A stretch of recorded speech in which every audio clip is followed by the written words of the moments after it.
On this episode of the Star Wars Time Show, Matt and Nick are ready to dive into the excellent second episode of The Book of Boba Fett, and we'll break it down from start to finish while also speculating on what will happen next. They'll then talk about a few new quotes from Tamara Morrison on the show's upcoming wow moments, as well as a gunship slip that he made making the interview rounds. They'll also discuss the episode that Dave Filoni had a hand in creating and what that may mean in terms of infusing lore or a big character reveal. There's also a Star Wars in 2022 roadmap leak to hear about, and some new ways to play Knights of the Old Republic. Of course, the show will end with this week's fan segment featuring responses to the question of the week and this week's stable of top 5 Star Wars featured artists. Punch it, Chewie!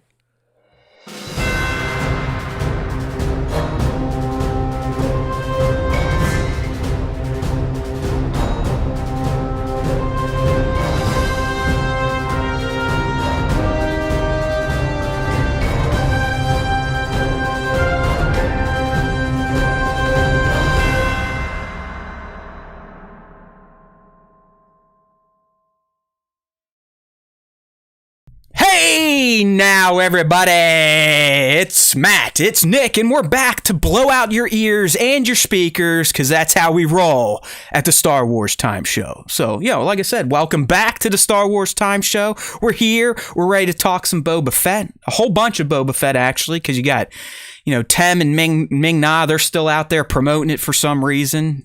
I don't know why. I guess it's in the contract. But they're out there, dropping spoilers left and right, or at least Tem is, and Ming Na's knocking them out. So it's going to be another Boba-centric type of show, and that's probably going to be the case through mid-February as we continue to be exposed to the man's book. Speaking of the book, our first main topic, and we'll get there in a second, but obviously it's going to be the now infamous, if not should be patented, Star Wars Time Show breakdown of a Star Wars show. I think we do one of the best jobs on the planet. I like the incoherent discussion we have sometimes and the tangents that come up that make no sense, but that's why people listen to us, or at least the tiny sliver of Star Wars fans that listen to us. But we do appreciate it. There's a couple fans. I know SW Props was one. And I see this a lot. And because I am a narcissistic asshole, I do tend to get jealous and angry when I see other accounts that we know are friends of the show that, they're promoting like, oh, I love this podcast. They're the best podcasts ever. And I'm like, hey, they've never done that for us, those fuckheads. And then, we saw SW Props. He gave us a nice one, a nice shout out. And I think there was one other, maybe 529J, and Tones is always promoting. So trust me, that stuff does not go unnoticed. And as I've always preached in the past, that's all I care about. I just want to know people like us. People think Nick, people like us enough to actually go out on a limb and post on their social networks like, I'm not embarrassed to like this show. I like the loud, short guy that pisses me off sometimes with his stupid hot takes. I like the guy that looks like he has a drinking problem at 1 p.m. during the weekdays. So appreciate you guys and girls. Hopefully some girls out there just spreading the love. Like I said, man, that goes a long way. It makes me feel like, you know what? I'm not fucking wasting my time doing this every week, prepping for it, in the Discord, chatting with fans, which, by the way, people are more than welcome to join our Discord. We have a wide open invite link in our Instagram link tree, so check it out. But thanks to those that did honor the show. And if you have not, and you've been honoring other podcasts, you know what to do. Get with the fucking program. You're going to honor all these other, happy-go-lucky podcasts. Why not bring up the more eclectic take on a Star Wars fan podcast? I think that comes from one of our reviews, a more eclectic Star Wars podcast. Like I said, we are a podcast for a more uncivilized age. Okay? All right, dude. Not much going on, but I'll tell you what. I'm talking like gaming, all that. I just playing old games, back to Mass Effect 3, might as well, why not? Just getting ready for, the new slate of games coming in. I'm waiting on Nick to find me a refresher of Horizon Zero Dawn 1. If there's anyone out there that has a good one, send us the link, because we both decided, you know what? The game came out in 2017. We've played a lot of games that came out since then, and the technical aspects of it, not so much the visuals, but the gameplay, they just don't hold up to some modern games. So we're going to sit Horizon Zero Dawn 1 out, and we're going to hopefully find something that lets us know what the fuck happened in the game, so we're ready for the second one when it comes out. Yeah, but what I'm sure that like around the release window for 2, we'll get a bunch of fucking YouTube people are like, here's where we are now, you know, before Horizon Zero Dawn 2, catch up on everything that happened in 1. So I'll start looking around that time. But yeah, so I finished Ratchet and Clank Rift Apart, and I gotta say that like I don't really pay attention to Game Award shows and shit like that now. Like I hear about it like tangentially through like stuff that I watch, or like people, you know, streamers that I watch, stuff like that. Apparently like Ratchet and Clank wasn't even nominated for Game of the Year. And like I haven't played, you know, a ton of games this year, but like that game was from beginning to end fantastic. Like there is nothing that I would change about how the game functions. I mean, Nick, the visuals, it's one of the story. Is it the only? It's like the only true next gen console game out, right? There were, so I think that one game Godfall. I think yeah, that's you're right. Yeah, PS5, but that right. game is awful. Right. That's actually. I felt bad because I got that game when it released. Yeah, I remember you were like, it was a pile of shit. Yeah, it was really not good. So I think that was like a PS5 only at the time, and they've since ported it to PS4 or like did a demaster to PS4 or whatever. But yeah, I mean, like that game, the visuals are incredible, the story's incredible, the humor in the game is fantastic. Like some of the innovations that they've done to it, like being able to like essentially like pull levels to you instead of like, oh, in other games, like you grapple and you swing across to like this side of the map. Yeah. Like you actually pull the maps to you. I do have it. Maybe I should. Nah, fuck it. I've been in. I'm not going to let you make me feel bad about playing Mass Effect again for like the 30th time. No, it's hey. I'm gonna. You might as well. I fired up 3. You know, I'm working my way through that, trying to decide who I want to have sex with. I mean, that's really the main reason I like playing the Mass Effect games. I still like. I'm a creep. Like these games are old. They still look pretty damn good. But the only thing I'm thinking about while playing Mass Effect is which one of these alien girls or Earthling women am I going to try to mac on this time? Because I think in my replay here, ME1, I banged Laura Tassoni. In ME2, I banged her again early on because we had that previous relationship, but then she kind of goes away to be the shadow broker. So I was like, you know what? I'm going to go ahead and get me some Miranda Lawson action. So I went ahead and, you know, played hide the hot dog with her. And now in Mass Effect 3, I already told Laura to go fuck off, essentially. She's like, hey, you know, kind of had this thing. I'm like, you know what? I kind of want to play the field. So I'm deciding who I want to bang in Mass Effect 3. I'm going to try to bang Jessica Chobot's character because I think you can do her just as like a fling. Who is that? The reporter? Yeah. You bring her like she's an embedded reporter on the Normandy. Yeah. So I don't know. Like I've already obviously closed the door on to Sony. I have an option, I think, to bang Miranda again because I banged her in the second one. But it's like, you know what? I've already been there. I might want to see something else, like some other digital skin, if you will. And by skin, it's literally like you might see like their belly button. And I'm like, I'm so old and sexually depraved at this point in time. Like this stuff is getting me chubbed up while I'm playing. I'm like, oh, what should I do? What should I say to Lori? Like, I don't want to hurt her feelings, but I also don't want to bang her this time. So yeah.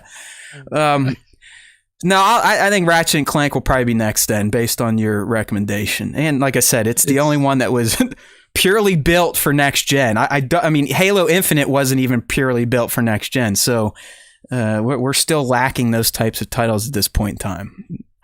Yeah, it's definitely worth it. And then I don't know if I like what I'm gonna pick up next. I mean, now that I'm finished out, I'm still working through Halo Infinite. I mean, I don't think I'm close to the end, but I just like I like the last story thing I did was destroy the 3 AA guns. Oh yeah, and then it opens up. You might have 2 or 3 hours left if you just keep doing missions. Really? Yeah. That's it.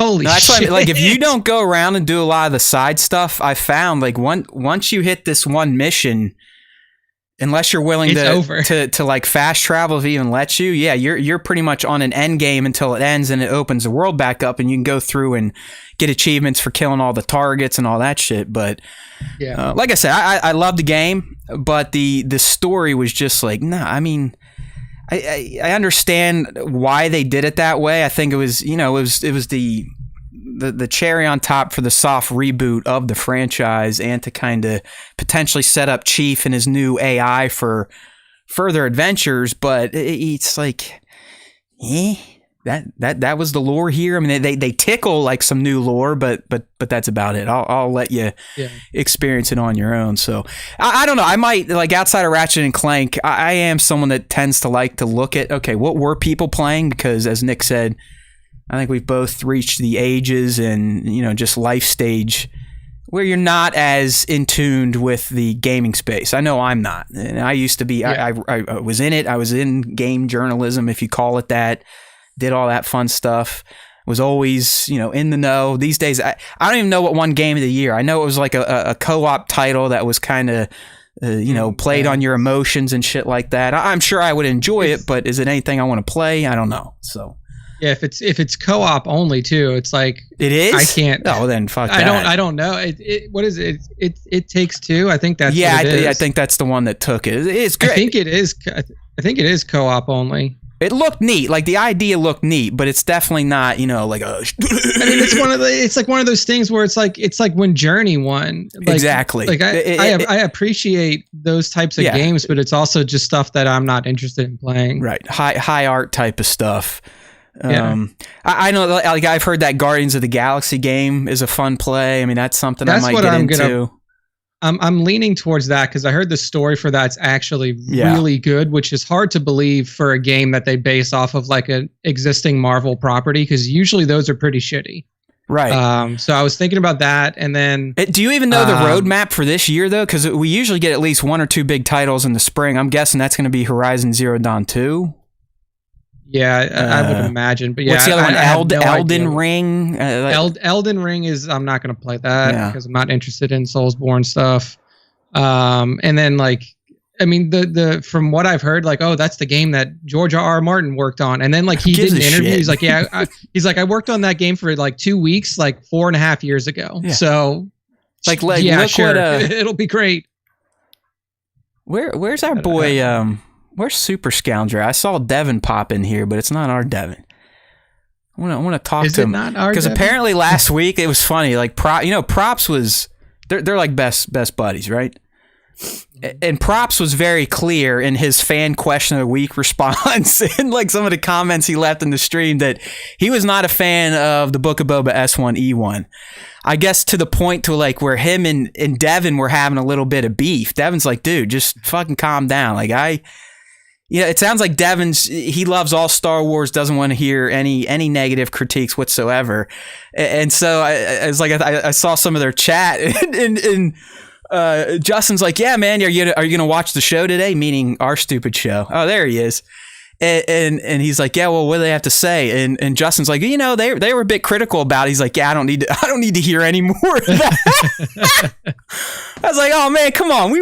I didn't think we were shitting on the Book of Boba. We didn't rip it down, but we were just saying, like, you know, some of the obvious stuff. Yeah, there's some fair critiques, some goofy looking visuals. An old New Zealander running in the volume looked a little weird, but hey, in the end, we appreciate the setup. But I think most people would agree they probably should have done a Hawkeye on the Book of Boba and dropped episode 1 and 2, because clearly the second episode is what some of the angrier fans were looking for. And, you know, there's still fans that are angry.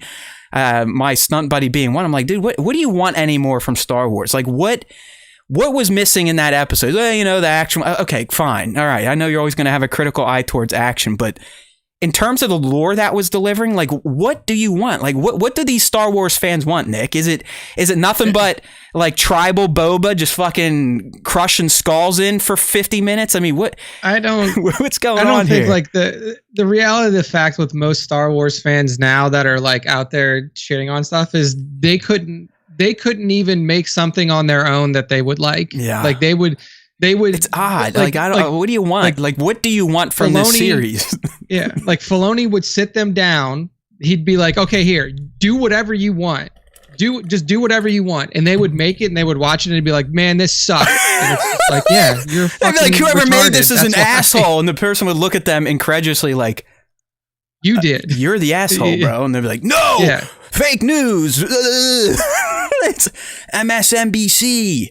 So no, that was funny. Well, it's good to have the wrenched Devin back in the stream. So thank you, good sir. But yeah, I mean, and again, this episode though was. Well, I'm not quite. I don't want to quite dive in there yet. I want to thank Devin for pointing us to Vic Bazine or Vic Bazine, new artist out there. He ripped off a pretty sweet looking black robe Tuscan art piece last week. So.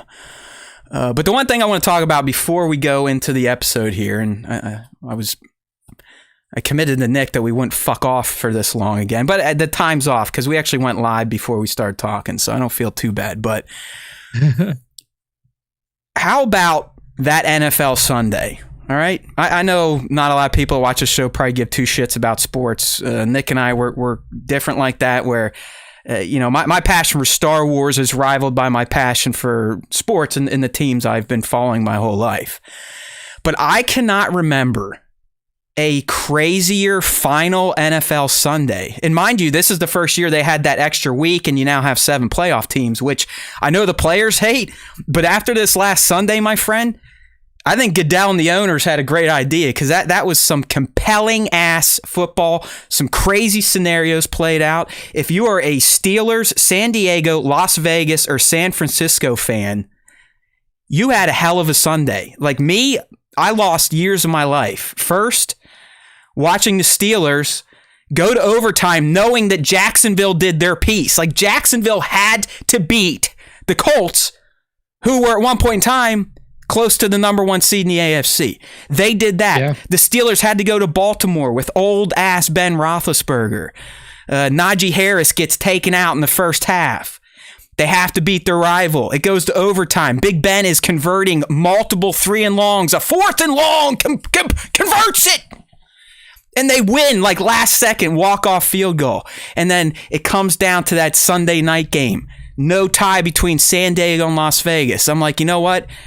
As someone that is pessimistic and glass half empty, I'm going to prepare for this, even though it's highly unlikely. Nick, do you know that since 1974, only 27 games have ended in a tie? All right? I did not. Those are the odds going in that game. And what happens? That game goes to the final 2 seconds in overtime with them tied, and Las Vegas could have just kneeled it down, and they both still would have gotten the playoffs. But they kicked a field goal. It's a long one. It goes through. Steelers sneak in. What a fucking Sunday. The emotional roller coaster I was on was insane. San Francisco, they were down 17 points. Nick's team won, so San Francisco had to win their game. They come back and beat the Rams to get in. It was just... Woo! It was like I said, one of the wildest final NFL Sundays I've ever been a part or ever witnessed. Not that I was at any of the games, so yeah, that's it. I couldn't watch like being in Texas. Like I don't know if this exists, but like NFL Sunday Ticket just needs to have like individual team passes. Dude, because you're preaching to the choir, man. Yeah, I mean it's ridiculous. I mean, and of course it's a money play. They want you to pay for the whole thing. But like, it's ridiculous that I live 8 hours from my hometown, from New Orleans, and I almost never get New Orleans Saints games on TV. Like even in this instance where it was the fucking 3:00 game and there's no Texas teams playing in the 3:00 You slot, probably got the Cowboys still though, right? I get I get LA versus San Francisco. I'm like, this is West Coast bullshit. Wow. Like, granted, yeah, that game mattered for the Saints and stuff. So like my dad's watching the Saints game and he's texting me updates and I'm texting him updates about the Rams San Francisco game. It was just trash. I mean, I don't know how the only thing to, you can do, Nick, and I bet in your city it's a fail like mine, but you can go to DirecTV, and if you don't live in an area where you can actually get their satellite service, you can buy only the Sunday ticket. Like you don't have to get DirecTV. Yeah, you can do that through PlayStation and stuff. You can do solely the ticket and stuff too. My new workaround now is this YouTube TV, and I use a location changer. VPN. And I drop my YouTube TV device in Pittsburgh for games I can't see here. So, oh well.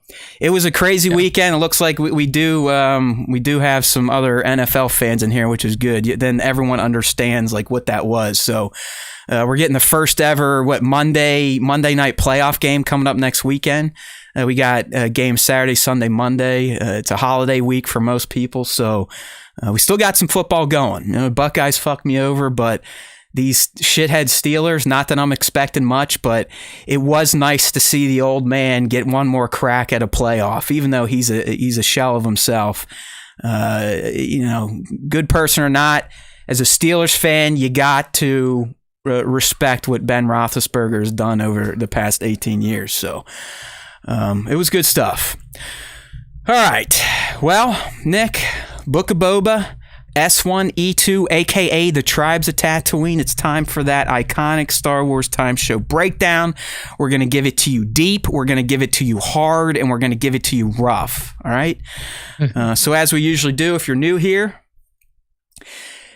yes, you are right, Brando. I've gone full caveman. This is my last week off. I actually have to report Thursday and Friday for light duty work. But yeah, I've got full neck beard, and this is the thickest my beard's been since the virus hit. My hair's a mess too. Like I take that off, I look like a clown. You know, with that, just like actually I have less hair than Dave Matthews, but that's kind of the hairline I'm going for these days.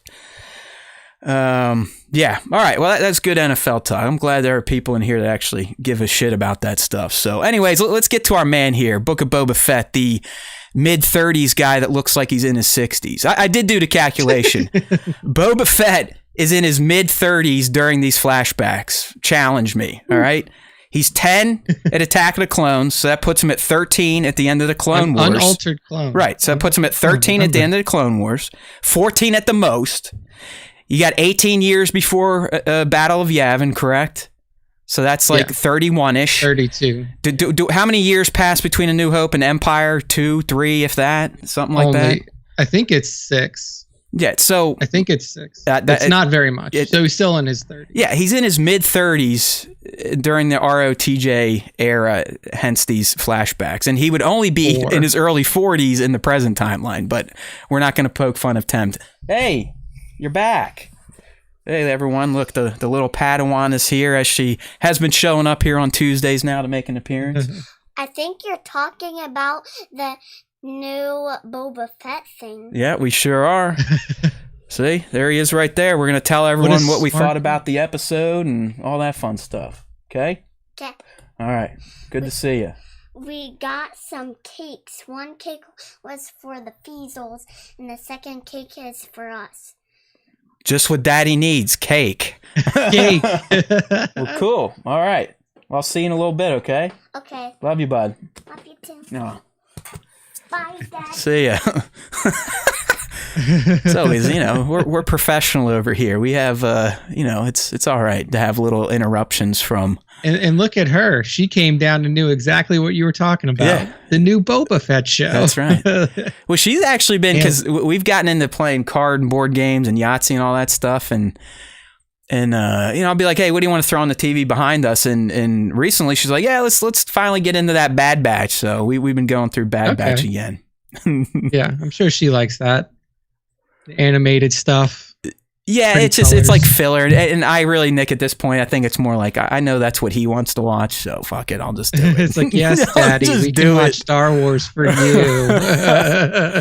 Yeah, and I'm the guy trying to force her to watch High School Musical. Yeah, she's like, Yeah, she's like, dude, what's your problem? I want to watch Spider-Man Into the Spider-Verse. Dude, Taylor made me watch all the High School Musical stuff. I'm digging it, man. I'll tell you what. I don't think we talked about this, but I became a huge Vanessa Hudgens fans this past holiday season watching her Princess Switch trilogy. So now I'm going back and like watching anything she's in. Filmography. Yeah. I love it. Like I mean, High School Musical is terrible, but it's like it's good to watch on a weekend. You know, when you're drinking a beer, playing some games, it's good in the background. So, yeah, Vanessa Hudgens for life. That's my new motto here. All right, man. There you go. The Tribes of Tatooine. So the way we usually do this, we kind of just we both give our overall opinion of the episode. Then we'll get into the nitty gritty, going through some of the eggs and references, and then key moments that may shed some light on future plot points. So episode 2, clearly more enjoyable, more entertaining, longer, deeper, you name it, than the first episode. The first episode truly was a prologue, just to kind of like set up the pieces. Here's how he got out. This is the adventure we're going to put him on. You're going to have to watch how his time with the Tuskens changes him into the reformed wannabe crime lord in the present timeline. So I love the present timeline. Obviously, you got some major reveals here, right? We learned a bit more about the mayor, and was he the one to send the Nightwind? Probably not. I love the play on the famous line from The Mandalorian, right? Bounty hunting's a complicated profession, where the mayor's like, a crime lord is much more complicated than being a bounty hunter. Like that was definitely a purposeful line. But really, the big moment for a lot of fans, the diehards out there, the comic book readers, the lore masters, was the arrival of Santi, or Black K, or Black Krrshatan. I can't say his name normally. Like, I have to do something when I say his name. Krrshatan. Like, how do you say it? It's spelled KRRRSRNTAN, I think. It's like... Yeah, I don't know. I just say Krrsantan, but I don't know. Whatever it is. Yeah, so like I said, his nickname in the comics, Black K, Santi, whatever. That was major. But, Nick, I don't know if you remember, we talked about him potentially being linked to The Mandalorian Season 3 maybe a year ago. Ago at this point in time. So it was cool to see him show up here, and it makes sense. I mean, him and Boba have a canonized past through the comics as bounty hunters and kind of goons for Jabba the Hutt. I mean, one of the more enjoyable Marvel comic book runs is when Jabba the Hutt, I think Jabba, hires Santi and Boba to deal with this guy in the Dune Sea fucking with shit, aka Obi-Wan Kenobi, and the other one to find Luke Skywalker. So Boba goes after Luke, Black Santi goes after Kenobi. Him and Kenobi have a little bit of a tussle. That's why you saw that slash on Santi's face. So that was just, I mean, that's vintage Filoni coming through and be like, hey, John, why don't you, I know you're writing this episode, pal, but let's use this guy here. Fans will love it. Seeing Hutts for the first time in a Disney property was cool. But then the flashback. I know some people want to stick in the present, but man, that flashback was just fantastic. You can totally see now that our Dances with Wolves, Last Samurai, that's all has come to fruition. He's clearly affected by this tribe. He wants to do right by them. He wants to help them. And that's clearly not the character that we first came to know in the original trilogy. So they're already having an impact on him. But I think through his spirit walk, you're also seeing his time in the Sarlacc pit greatly affected him too, and who he wants to be and all this fun stuff. So for me, I thought this is one of the better live action episodes of Star Wars we've gotten. It had some of those oh shit moments that we were kind of complaining about that the first episode did not have. Plus, both timelines I felt could kind of stand up to each other. They both had shining moments like, oh, damn, I kind of see what may be happening here now. Syndicates, Pikes, Spice, you're messing with that. All right, maybe Crimson Dawn really is going to be involved here. The twins, it was all good stuff. So much more enjoyable to me, although it's not like I was upset with episode 1. Yeah, I agree. I think episode 2 definitely stronger. I enjoyed the past timeline a little bit more than the current, but they're, like you said, they both kind of stand up on their own. And if you really wanted to make an episode that didn't require a time jump, you could probably tell a full 50-minute long episode in each, in the past or in the present, and it'd still be a very good, cohesive episode. I think that, like, for me, the reason that I like the past stuff more is like you're finding out so much. That's like the lore heavy part of it. Yeah, you're still getting some new stuff in the current timeline, but the past stuff is just, it feeds into this character so much, and it gives you so much context that you needed. And then you can even apply it backwards. Like, you can go back and say, like, okay, well, seeing some of the experiences that he had post ROTJ and stuff like that, like being in the Sarlacc pit, you can still see, like, okay, well, he must have not, had to go through a lot of difficulty in his life prior to this. If this moment had this kind of effect on him, you could probably assume that he was a very comfortable person even after his father's death. And once he started bounty hunting, and that this one mishap here really fucked with his head. Oh yeah. He wasn't severely damaged to failure. This guy's severely damaged. You gotta remember, he was 10 years old and he's orphaned. Nobody. He had nobody. I mean, he got, at least based on the Clone Wars, he essentially got, he other bounty hunters eventually took him in, but one of the first things they did was put him on Mace Windu's ship to try and blow it up at 13 years old. So yeah, he's a and we're seeing that, like Nick said, through the flashbacks and the Lizard SD trip he went on. He's got major daddy issues, big time. So sorry, Nick, go ahead. Yeah. No, yeah, and Props in the chat says they changed directors and DPs, so that's the reason. Nick, I thought this was her name, Steph Green. Remember, we talked about her being one of the new directors. Her and Kevin T. Yeah. I'll just say Kevin T.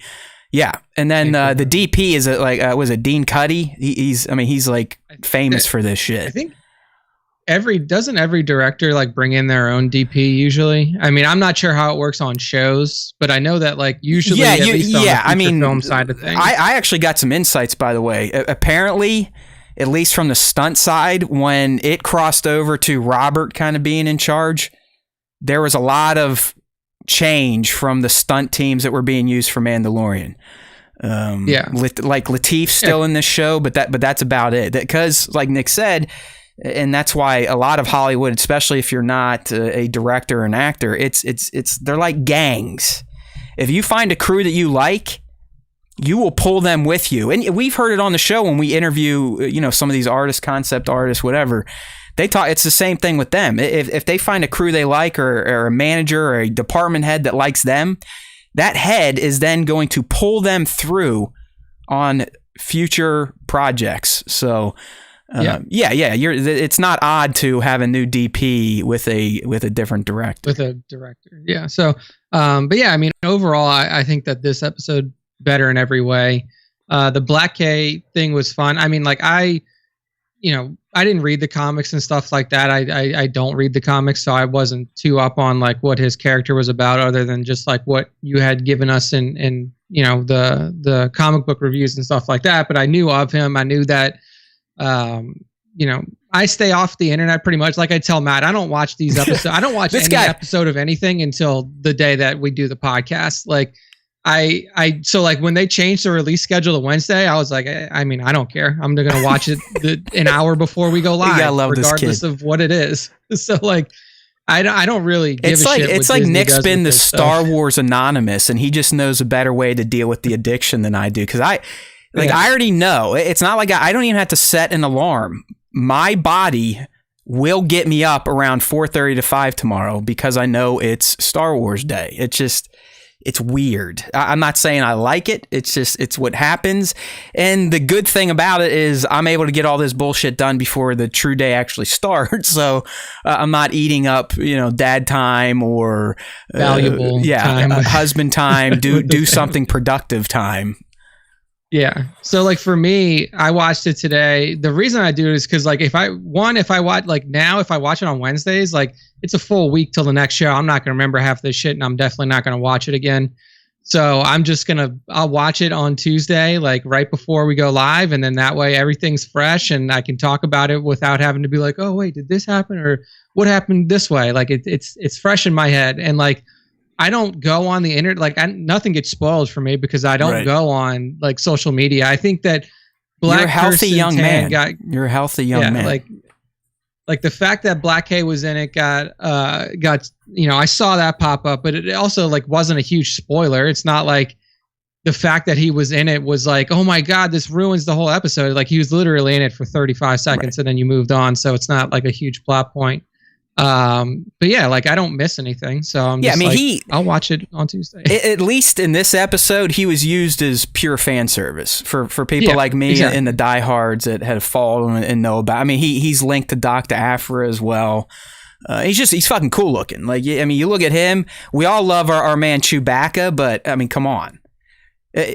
Yeah, if you pit those two together, there's no fucking competition in my mind. I mean, a lot of people don't know Santi also has cybernetic enhancements. Like he actually volunteered to be chopped up and have shit put into his body when he was a gladiator. So that's why Boba, by the way, if you didn't know, makes that gladiator comment. So I mean, they know each other quite well. If Dave and company are sticking to the comic book canon. So, all right. Well, since we're talking about the big guy, let's go ahead and go through the important eggs and references that you needed to be aware of, or you may have missed during your watch because you're not psychotic and sit there with captions on and you pause it every 2 seconds in a notepad. But that's why we exist. So, up first, well, Nick, we finally got the Rancor moment, and did you ever think there was actually going to be a Rancor popping up, or did you think this was just a mind game? From the moment I was like, like, there's no way there's a Rancor down there. He literally just got in there, and we knew the one that was down there is dead. Yeah, and unless they were truly going to bring in the back. Yeah, unless they were truly going to bring Mochi in and put her in there as canon. Yeah, but hey. It's a reference to Return of the Jedi. I mean, same trapdoor slid down. You kind of got the same look. He was looking at the Rancor door coming up. I will say that I did think that there was a Rancor coming at a different moment in the show, but we'll get to that when we get there. That's interesting. I want to know when that is. You think when the drums were beaten?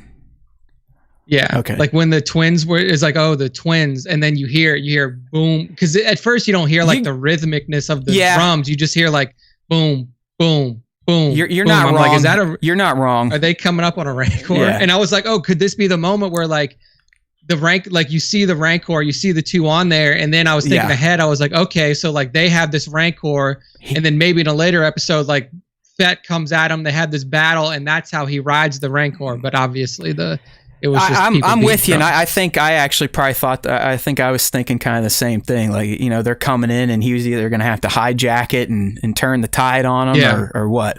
But all right, so up next, the mayor Mokshai's that whole I like that whole scene. Boba checking in, getting kind of go fuck yourself. Then he just walks in. He's like, whatever, I'm Boba Fett.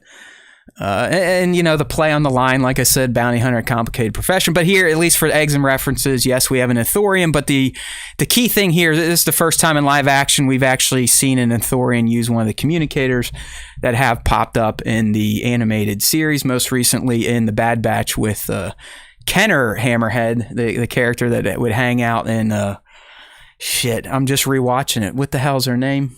The Transdoshan, like somewhat the crime leader lady. Damn it, I'm embarrassed. Oh yeah, it's how dare I forget her name? Anyways, I can't remember. But we know who right. You're talking about though. So we went back to Garces after Mokshai's like, listen, man, why would I try to assassinate you if you just said that like I serve at your pleasure? Like it makes no sense. And by the way, thanks for being a bounty hunter and bringing this Nightwind assassin. They're not supposed to operate out of hut space.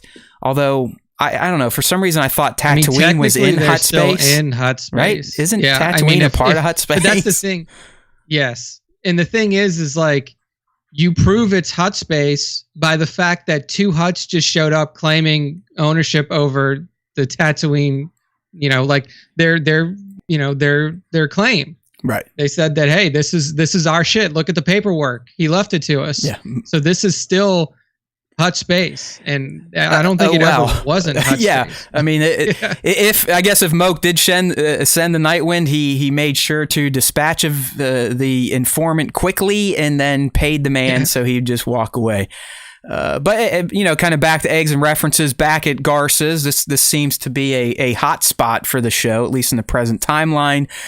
We got to see one of these little Chandra fan aliens, another one I believe from the A New Hope Cantina gang.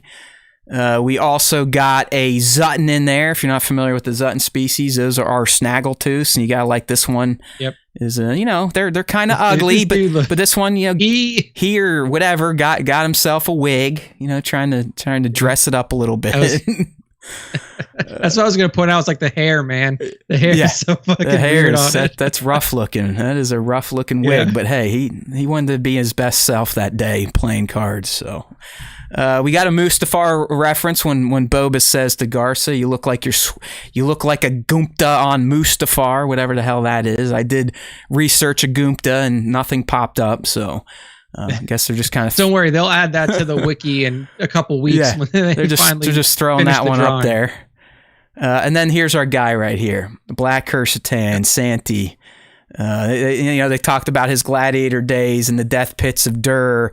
And Nick, I know you're not super familiar with him, but in terms of his transformation from a comic book character to live action, they fucking nailed it. I mean, nailed it. Yeah. Everything about this dude's armor, shoulder pauldrons, the spikes, he looks like Hawk and Animal from WWF.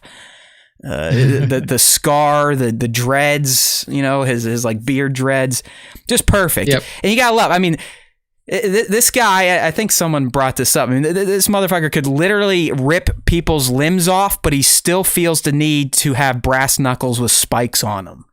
So, I know. I mean, this dude is mean, and I sure as shit hope we get to see him in action at some point down the road, which, based on how the twins leave, it seems inevitable. But I still do not think the twins are the ones driving a lot of this stuff. More on that later. I don't think so. No. I don't think so, especially given like the way that they presented themselves. Like, it doesn't seem like these two were very good with subterfuge or with like long-term, planning, gamesmanship, stuff like that. They're just like, this is our birthrights. Please move along. They're typical rich kids that don't have any idea of what they're doing when they're running a syndicate. So, I'm interested to see how this plays out with Kay and with Boba, because I could see 2 different things playing out.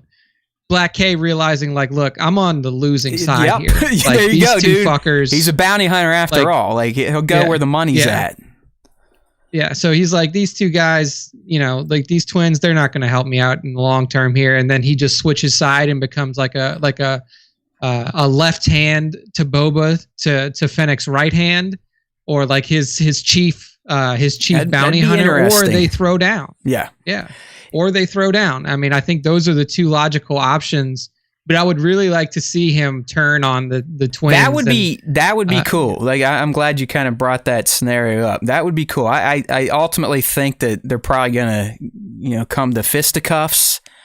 But that would be kind of a nice little twist. Like, oh yeah, by the way, he just turns around and goes pew pew, just blast both their fat asses off their litter to give those poor people a break. I mean, I love that, of course they're CG, but I love at some points you could even see the litter bowing in the middle, like bending down. And if you look at the faces of the extras holding it, like they're doing a good job making it look like it was just an absolutely miserable experience. Do you think that they actually just stacked that shit with like 500 pounds of crap? And it's, I mean, like probably even more, like maybe that's a good question. Just like, hey, to make it look real. Was it a practical Boeing, or did they just do that in CG? Yeah, that's a good question there. Anyways, I had a thought somewhere, but Tones cleared it up. Tatooine is not in Hutt space. The Hutts started to make a move on the sector by taking over as the main crime syndicate on Tatooine. So I guess Mokshai's was in his right to have his men shoot that dude right in the fucking neck. I love when people get shot in the neck. You know what I mean? It's like In the neck, it's a great place to shoot someone, I think, in the neck. That's a solid place. All right, so sticking with eggs and references, after we meet Santi in the flesh, we get a Nalhata mention. That's obviously the home world of the piggies, not the piggies, the slugs. And then here was just like, I mean, man, it's like, I love these people. I don't know if this is Favreau coming up with this stuff or if Filoni's feeding them some ideas. But the fact that train coming through and it just starts opening fire, like, okay, what dickheads could these be that are doing this to the sand people? And then you get that close up and you're just like, shit, those are fucking pikes. I bet they're running spice. Yeah. And then obviously we get the big reveal later on. We get live action pikes without their helmets for the first time. That was pretty cool.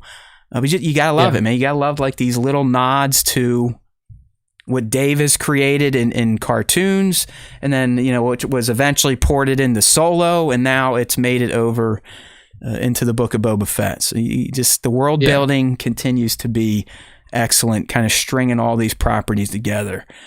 100%. We knew this was coming, but it was cool to finally see it, and it's uncanny how closely these actors resemble the original actors for Cammy and Fixer. And you know what, Nick? I love that they just kept it all vague. Like they didn't really even mention it was Tashi Station. They didn't even mention it was Cammy and Lays. They were just two people that live on Tatooine in this bar. They're dealing with this shithead gang. So that's a deep cut. Sadly, we knew it was coming from the trailers. Most people had no clue what it even like. So deep, it's like people are like, "What? I've seen stars." Like, trust me, they're not even in the fucking movie. They're on the cutting room floor. It was so deep, it got cut from the movie. Yeah, they picked them out of a fucking trash can. That's how deep it's still, like I said, these little. Even as light as this is, the connective tissue that these people are weaving now, it's brilliant. It's tying everything together. The old stuff, the new stuff, the books, the comics, the cartoons. It just, you really can't ask for anything more. As a Star Wars fan at this point in time, although I know most Star Wars fans only ever want more because nothing is ever good enough for them.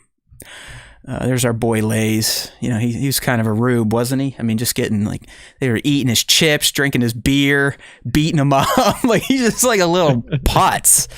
Wouldn't it have been funny if Luke just shows up? He's like, "Oh, I sense it through the Force." He's like, "Hey guys, you get your power converters. See you later." And he's like out of here.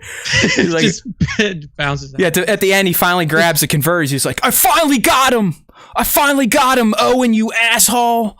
Uncle Owen, you burn up piece of shit. That's what I was gonna say, dude. That would have been the best if they just mentioned it, like, man, fucking Luke was here, we didn't have to deal with that shit. That would be great, or something like that. Because you would think at this point in time they would have heard the legend of Luke Skywalker, the guy that blew up the Death Star, and fucking percent. They're like the high school friends that are like, oh yeah, I knew fucking whoever. Like I knew Tom Cruise when he was a fucking loser. If they had social media, they would be like clout chasing right now. Like they'd be like, they'd be posting old shots of Luke from the yearbook. Like, posting old pictures. I knew him. I dated him. This is us at Tashi's. Yeah. Luke couldn't come because Uncle Owen said he could. Yeah, look at Luke. Sure. We weren't getting power converters. We were here just getting fucked up on Spotchka. Yeah. But like I said, I'll take this type of stuff all day, every day. Just love the deep lore cuts that they keep throwing at us. So, that's the outside of Tashi Station there. So a location made famous from whiny Luke in A New Hope finally gets its due in the Book of Boba Fett. Yep. Totally. Yes. You gotta love, Boba came in. I think that was pretty good. Ass kicking. He's getting better. He's still on his training gaffy stick, as we saw.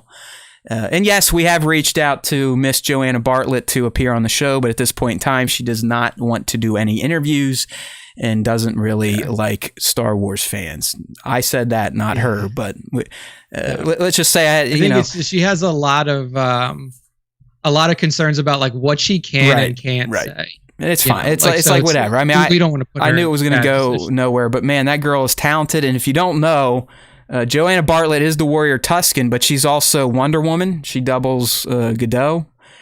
She also doubles Brie as Captain Marvel. And Stunt Buddy knows her very well. He's like, dude, this girl is a monster. Like, she started off and was nothing, but now she's just absolutely fucking slaying it, as is evident in what she did in this episode as the Tusken Warrior. Anyways, back to the breakdown. Speaking of her, there she is right there over Boba's shoulder. Gotta love her. Why are we looking at this? Well, look, down by his feet, the good old Camtonos from The Mandalorian, the ice cream makers. What's his name from Bespin running with one? I mean, these things are Easter eggs from way back when. But we also, in this same scene, get a spice mention. Right, Sasana spice. It comes out. Yeah. You got like the Pikes, like, what is spice? What is spice? And you know, Boba's buddies, they know they still kind of act a little raucous. They get excited when they get a score. They're like, oh, and they just fucking throw it on the ground. You see them. There's like two of them. They're huffing it already. So clearly, Boba's going to have to set up a rehab center next for his new Tusken buddies, because they're going to be all smacked out on the Sasana spice that they have now taken back from the Pike Syndicate. Definitely. But we also got an Anchorhead mention, although we had one of those in the first episode, but just for good measure, that is. I love how he was like, you can walk all the way back to Anchorhead from here. Good luck. Yeah, he's like, we're going to get killed. And he's like, no, you are now under the protection of the Raiders because I said so. So good stuff there. And now we know too that it's like the black melons are milk, not water. Right. So he's like, you get black melon milk. You each get one. It sure looks like water, but I guess milk is blue in the Star Wars world. So I guess real milk is blue in the Star Wars world. So I guess black milk can be clear like water. Same shit. Yeah. I also loved it. It reminded me of, like, you know, sometimes in, like, you know, a city street, Brooklyn, something like that in the summer, where the kids break off the fire hydrant. You know, they knocked off the water tank, and instead of like trying to savor it, they're just like, oh, dude, that's what I was gonna say. I'm like, you're like a desert dwelling people, and you just wasted that entire car of water. For no reason. Yeah, dude, they're holding up like coffee mugs to catch the water. They're like, it's like, dude, all you had to do was just move this thing to your encampment, and you had water. You could find different ways to use this. Yeah. You could maybe even like try to, you know, like ditch out some farm areas, stuff like that. Like, but you guys have just banthas. All over this. Banthas are essentially like farm tractors. So, you know, strap a few banthas to the water car and drag it back to the tents. Let's go. Yeah. No, they wanted to have a fucking party. I mean, you got to remember, go back to when the Krayt Dragon was killed. They're doing the same shit. They're hacking it up, throwing stuff like, ooh, all they wanted that pearl. So, hey, I'm not making fun of the Tuskens. I'm becoming a huge fan of them, just like Boba Fett is, and Din Djarin. Yeah, no, dude, they're great. And that's one thing that I wanted to bring up about this episode in general is, like, I love that you're finally getting some lore behind these characters, because Tuskens have always been looked at from the first movie as just like they're marauders, they're raiders, they're uncivilized animals, whatever. Like, they're these shitty, like, you know, race of people that all they know is killing. And now you're finally, and it was only, and the prequels only made it worse. Right. The prequels just like took that stereotype of Tuskens and made it worse with Anakin and what they did to his mother. And now you're finally like in Mando with him communicating with them, working with them, and then in Boba Fett now, like, you see that like these are an intelligent race of people that have just, like they said, they've been put out because all of these off-worlders have come. They have machinery and they can't fight back against that because they have no machines. And it's nice to see that, you know, beyond the veil with these characters. You're exactly right. And what we are getting is it's almost a parable for really any imperial nation that's gone around and conquered natives. All right. That's Britain. That's really Britain. I mean, they were like the main empire of the day that settled a lot of the world. Rome to a degree, like back in the day. Spain, Portugal. I mean, the Tuskens are Native Americans. That's this parable that's going on right now. They were here first. They believe in the land, respecting Tatooine, the planet, the desert tree, the old oceans of Tatooine. Yeah, I like how they brought that. I was going to mention the oceans, because like I don't know if they're going to recanonize this, but back in KOTOR, when you ended up on Tatooine and you were working with the Tuscans, they told you like this land used to be fertile. Like this wasn't always desert. Like this. No, they said it in this episode. I mean, they talked. Yeah, they talked about the oceans, and then obviously his vision made the desert look like an ocean with the tree in the middle. So you're 100% correct. So.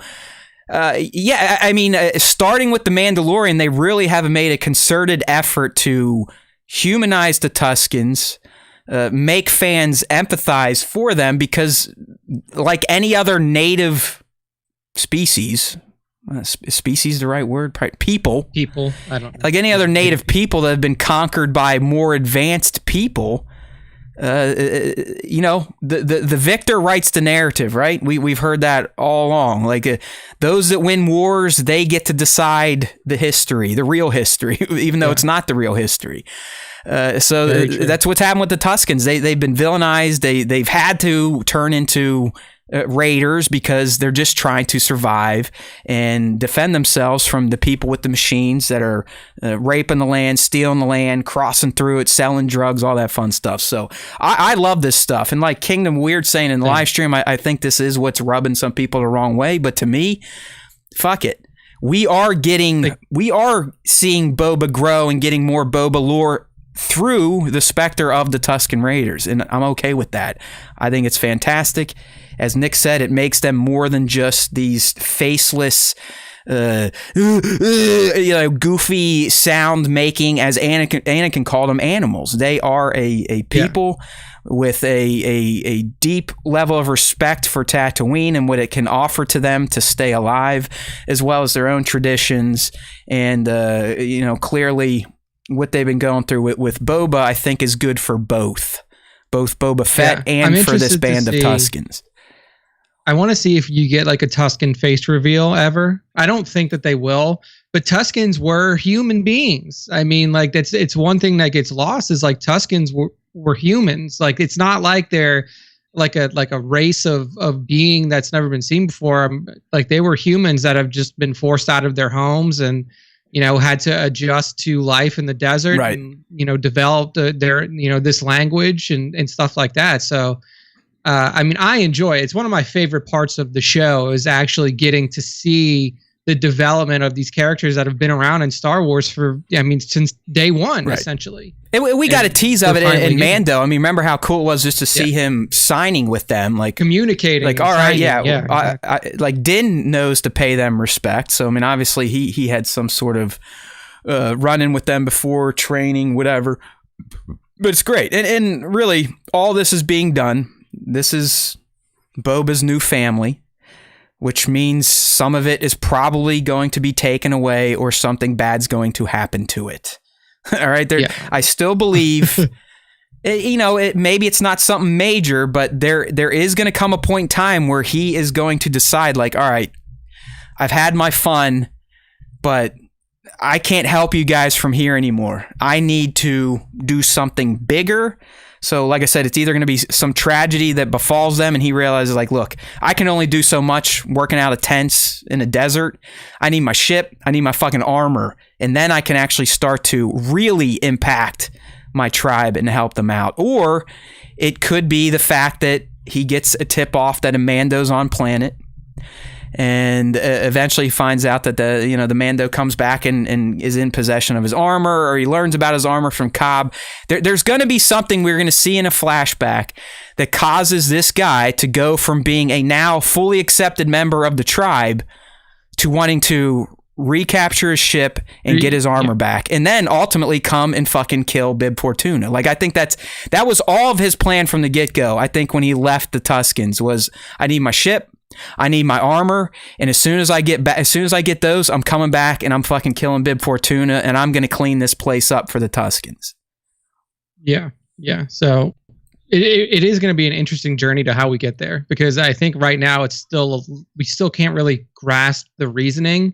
Like the first thing, was the first thing that we knew had to happen is like, okay, he needs to take care of this Nikto gang, which he did, and then we need to, once we saw the train, we're like, okay, at first I was like, this train thing might go on for a little bit. I thought it was going to be more than like a 1 episode little, story arc there. But now that we're past the train, we're past the Nyctos, there has to be something else that happens with this Tusken gang, or, maybe it is just like he saw fucking Amando, and that was enough to kind of snap him back into like, hey, you're not a Tusken Raider.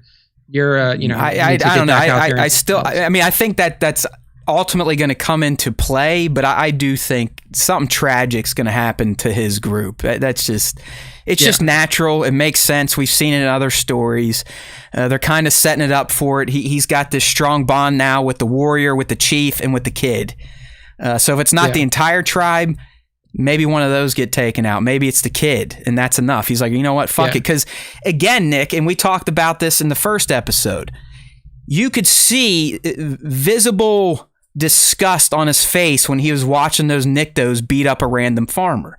You then see, after the train rolls through the first time, and it's just blindly murdering Banthas and Tuskens, he's like, fuck this. What? He's like, this is not fucking right. I'm going to help you guys because you shouldn't have to fucking deal with this. So he is very affected by this tribe already and wanting to do the right thing. And it's one thing that we never really knew is like, does he have humanity? Like, we never really saw Boba Fett as like a person who had, empathy or sympathy or humanity within him, because we've only ever seen him as a killer. And the very little that we saw of him in the original trilogy, he was just used as like a hired hand.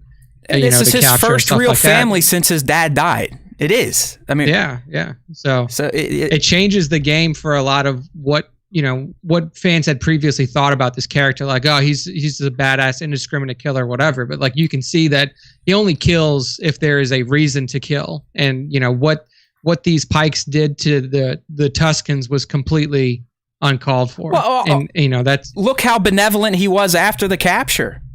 He didn't. Yeah. I mean, you could argue OT Boba Fett would have just lined them all up and shot him in the back of the head.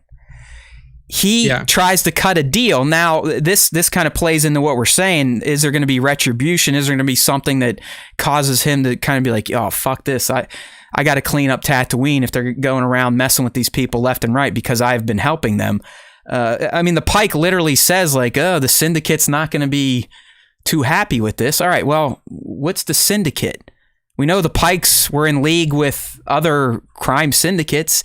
Are they going? Is he going back to Marg Krim and reporting to him? Is Krim going to then report to Crimson Dawn, who at this point in time they're not out there in the forefront as like, hey, we're the number one crime syndicate, but we know through War of the Bounty Hunter and now Crimson Reign that she definitely has her assets everywhere, embedded in everything, and she is still kind of the power player. So yeah, there's a good chance his run-in with the Pikes is going to lead to the tragedy that befalls this Tusken group, which ultimately gets him to kind of move on. And I don't know, I mean, we still gotta, he finds Fennec first, but why the fuck was he tracking her? I'm assuming because Amando is in town. After he finds her, he gets her fixed up, and then, Din shows up again, and that's when he realizes, and we see him at the very end of S2E1, he tracked them the whole fucking time, to the part where he's riding back on the speeder with Boba's armor. So I still think, as much as I don't want this to happen, because I know it's going to make me sad, these black robed wearing Tuskens are either going to get completely wiped out, or at least the chief, the warrior, or the kid is going to get tragically snuffed out, and that's going to be him going, you know what, like I said, I can only do so much for you all here. If I go get my machines, I'm gonna do you all right. And I really think that's why in the present timeline, he is this different guy. It's not so much that, he wants the money, but I really think he's doing what he's doing is for his people, being the Tuskens. Yeah. He is there on Tatooine to clean it the fuck up. Enough with the Hutt bullshit, enough with syndicates, Pikes, whatever. They now have to listen to his rules, and I guarantee you they're going to be to make life better for the Tuskens. Yeah, like, hey, leave these people alone. Right. They're not doing anything to you. So yeah, that makes sense. Yeah, I'm just All right. reading the chat here. Yeah, definitely he was in the Sarlacc for a quick amount of time. And I do think he's going to be with these Tuskens all the way up till Mando season 1. So about, 4, 5, 6 years. Yeah, for a while. I mean, for all intents and purposes, he has no reason to leave. Like, think about it. What does he need? He's found a family. That's clearly something he's always wanted. We're seeing it in his visions, for Christ's sake. I mean, both visions or any type of flashback now has featured him thinking about himself as young Boba and his father. So I think he's like, you know what? I can do this. Now that I've been accepted into the tribe, I'm a warrior. Fuck it. Who needs that life? Who needs to? This is the epitome of being a simple man trying to make my way in the galaxy. Correct? It's a lot more simple life than being a fucking bounty hunter.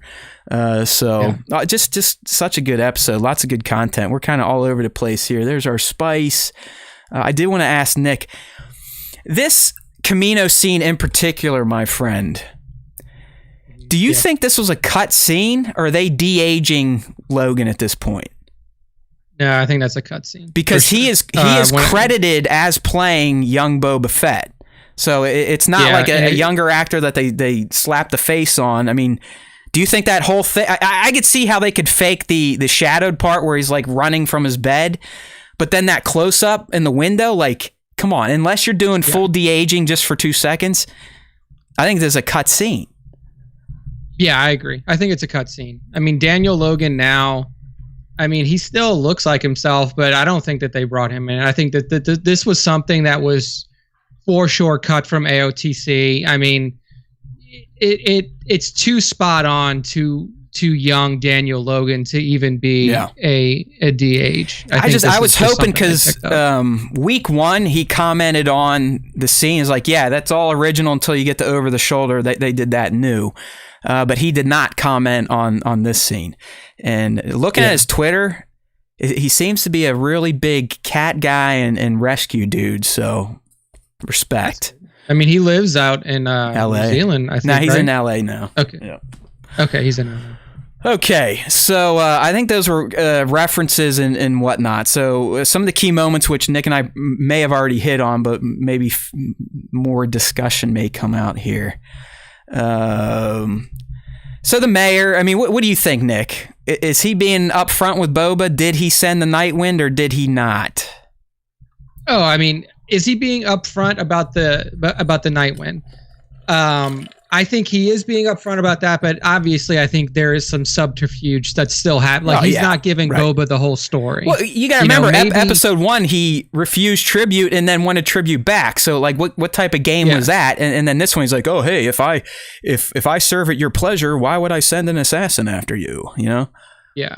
So I don't think it's him directly. What I think it was is that he's probably tied into another syndicate, because after fucking Jabba went out and Bib Fat Tuna was on the throne, he was probably like, yeah, I don't give a fuck about this guy. Like, yeah, I'll toss him some coins and then he'll stay quiet, but I'm gonna start working with, Crimson Dawn, and that way I got some real juice behind me and not just some fat ass that's sitting there not doing anything. So I don't think that he directly hired him, but I definitely think that he's working behind Boba's back in some way. Quick question from the stream. Bat's asking, like, hey, in that Fennec stinger, he had his spurs. And I'm like, well, if everyone notices, the one thing the Jawas did not steal from the man were his boots. Okay? Yeah. He is wearing his Fett boots throughout the flashbacks. I don't know why we haven't heard spurs since. Maybe he fashioned some new ones, but he actually did keep his Fett boots after the Jawas molested everything else off of his body. Yeah. Jacked all of his shit. Okay, so the twins. And you can see that like those red eyes in his flashback or his LSD dream, those were all the eyes of the not the Tuskens, the Jawas. Those shitheads. I mean, I love where Favreau's going with this stuff. Like, I don't know if he's sitting there eating mushrooms writing scenes like that, but wow, that was far out. We'll get to it, that shit was crazy. But man, there's like, if you really watch that and slow it down, like, and get philosophical or or deep into it. I mean, I think John's really trying to say some things about Boba's psyche and his kind of like his maybe doesn't really like who he used to be, and he was breaking free of that Boba persona, and it was the tree holding him, but the tree was representing the pit, and the pit was really what was the thing holding him down, and he broke out, and now he's becoming a new man. It was pretty far out. There's a lot of interesting. So the twins showing up. I wish we would have got names. They still don't have names unless, like Nick said, someone on the Wookiees went out and populated them. But the question I want to ask here, at least I'll give you kind of my thought. They waited damn near, 5-6 years to lay claim to Jabba's territories. And I really think the reason being is if you have a shithead like Bib kind of doing things for you, why even involve yourself in the day-to-day? So I think that's why the twins, they're like, you know what? Bib, whatever, he's an asshole. We'll just be like, Bib, fine, you can sit on the throne, but you still have to send us cash, and we're more or less kind of running this thing. But since we're big, fat, lazy assholes, we're okay with you getting fat and just kind of doing things for us. Now, obviously, once they heard that Boba came back and blasted his ass, now they're like, oh, fuck, now we have to go do some work. Yeah, I think that once the mouthpiece was gone, that's what precipitated them coming back. Because he's only, at this point in the current timeline, we would imagine that he's only been on this throne or in this seat for a couple weeks. Yeah, a little if bit. That, it's not been a very long time. I wish we would have gotten names. I think that they did a good job with the look. They definitely improved the CG. Yeah, it looks better than the Phantom Menace. than TPM. So it's a level up there. The thing that gets me with them and even the Trandoshans is the eyes. The eyes are too bright. Still have Uncanny Valley going on with the eyes here. Yeah, there's still a little bit, but I think that they nailed it. What I wanted to see at first was do they speak common or basic like Zero did? No, because remember Zero that he had this super high little voice over here. I was like, are these gonna speak common or basic? No, okay, they're speaking Huttese. I love and then Zero. You get to see Boba speaking Huttese. So. Oh yeah, that was great. I love Boba. Just he whipped out his big dick and was like, "Fuck you guys! I don't give a shit about your paper and this Wookiee you're trying to intimidate with." He's like, "I'm the daimyo now. Blow it." Yeah. And they're like, "Well, we'll kill you." He's like, "All right, bring it." And the twins, they have their little exchange. I love that it's a girl and a boy, and the way they're laying on it. They're almost one big hut. The way their fat asses are kind of positioned together, they each have their tail wrapped around each other, but it's almost like they operate with the same brain. They're just fun. So hopefully they come back into play and get wiped out by our buddy. But yeah, it is okay, you waited 5 years, but then it's why put forth effort when you have a slime bag like Bib Fortune on there that you just be like, yo, dude, we'll let you sit there. Just kind of keep feeding us the cash. Yeah, exactly. All right. Next one here, obviously seeing Kirstan, big stuff. Will he show up in the future? I believe so. I don't think you just wheel this guy out for a quick cameo. But I like Nick's idea. I wasn't really going that way. But you could potentially see this happen because, after all, he is a person for hire, and mercs and bounty hunters usually have loyalty to whoever is paying them or who they know is going to come out on top. They're kind of easy to figure out. They don't. This is what defines an anti-hero. Right? They're not looking to just do the good stuff. They're looking to do what's best for them. Right? Yeah. Lots of anti-heroes in this country when it comes to a lot of things these days. Black K has a brain. He may end up switching sides. I would not be surprised. It'd be cool. I'd still like to see a battle though. Either where Fett's just fuck this guy, and just kind of what movie is that? Well, they do it in Indiana Jones. The guy's got the swords. He's like, and Harrison just boom, just shoots him in the head. I could see something playing out like that, where Black's getting all all like gladiator-like with Boba, and they're circling each other, and then Boba just goes, you know what, fuck this, and just shoots him in the face. I don't need that shit. But damn, he looked good. Did anyone, I mean, this is something I usually do. Did anyone look to see who was playing him? Was it Eunice, or did they get a new tall person? I don't know. I don't think it was. I would imagine if it was Eunice, it would have been all over the place. So I'm guessing it was a new person. Yeah, he would have probably said like, "Hey, look, it's me, different Wookiee this time, though." Right. He's like, "Oh, I can finally talk about this." One of those two deals. Yeah. I'm checking the IMDb's now to see. So I'll address something on what Tones is saying. Go ahead. Carrie Jones is who is playing. Anything else we'd know? Like any other big aliens he's playing? No, it seems like he's mostly known for like makeup department stuff, and then he's only acted in 10 things, but it's all stuff you wouldn't know. Like he was in the Creepshow TV series. He was a Predator in the movie Predators from 2010. Okay, that's what I was meaning. Like, does he just play other big badass aliens? Yeah, he plays like huge people. Gotcha. Got you.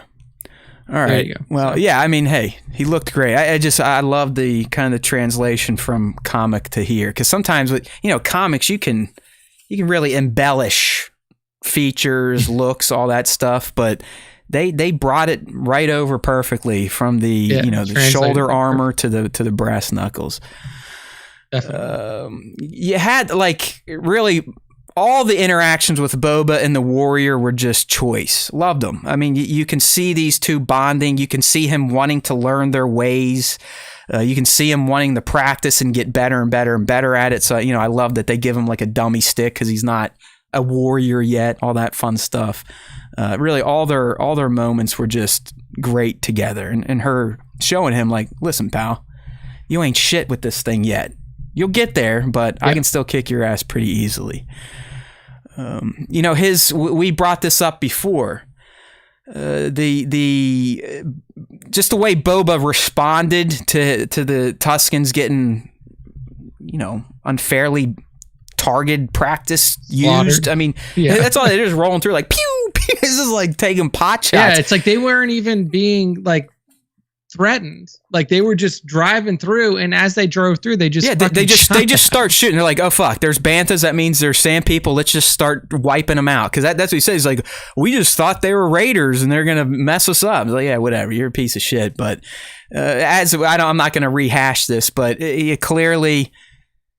All this bad stuff happening from off-worlders is going to lead to our man making the choice, like, I am going to do this myself. I'm going to take over the crime, so I'm in control, and I can ensure that my people are not getting fucked over anymore. All great dances with wolves. Obviously, the Tashi was a great deep cut fan moment if you knew what we were looking at. What else we got here? I thought the train sequence, everything about it, the training, it's already became a meme where he's like a bantha. I don't know. Nick's not on social, so he probably hasn't seen it, but a lot of people have ran with that where he's doing that bouncing in his shiny white teeth. Nick, I don't know if you noticed that Boba has the best dental plan in the Tusken camp, if not all of the Star Wars galaxy. But just definitely did not. The training montage was just fun, showing people that aren't used to machinery, and like he drops them off initially, and they immediately start taking it apart, trying to get parts from it. It's like, no, those are mine. Those are mine. Chill out. Teaching them how to drive. The one guy goes backwards. It was kind of like, obviously I think Tuskens are a little more with it and advanced than Ewoks, but it was kind of similar to watching those little fur bags try to use a speeder for the first time. And what's his name, Paplu, rolling through, and he's floating in the air because he's going so fast and his little legs are kicking behind him. But just the whole montage was fun, just a fun one. Yep. And then the actual train sequence itself, that was some good action. Good moments there where the warrior gets in and she's beating the shit out of everyone under the cars while Boba's on top trying to protect the other people from eating muffler exhaust. Just good stuff.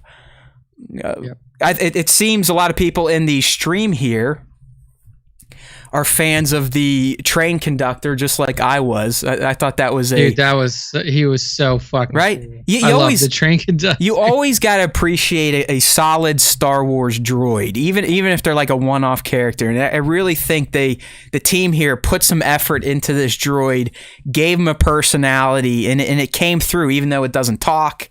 It's a know-nothing character, but I loved what he was doing up there. And then when he's like, you know what, fuck this shit, I'm out, and just jumps out and runs away, doing like his little Grievous crab walk.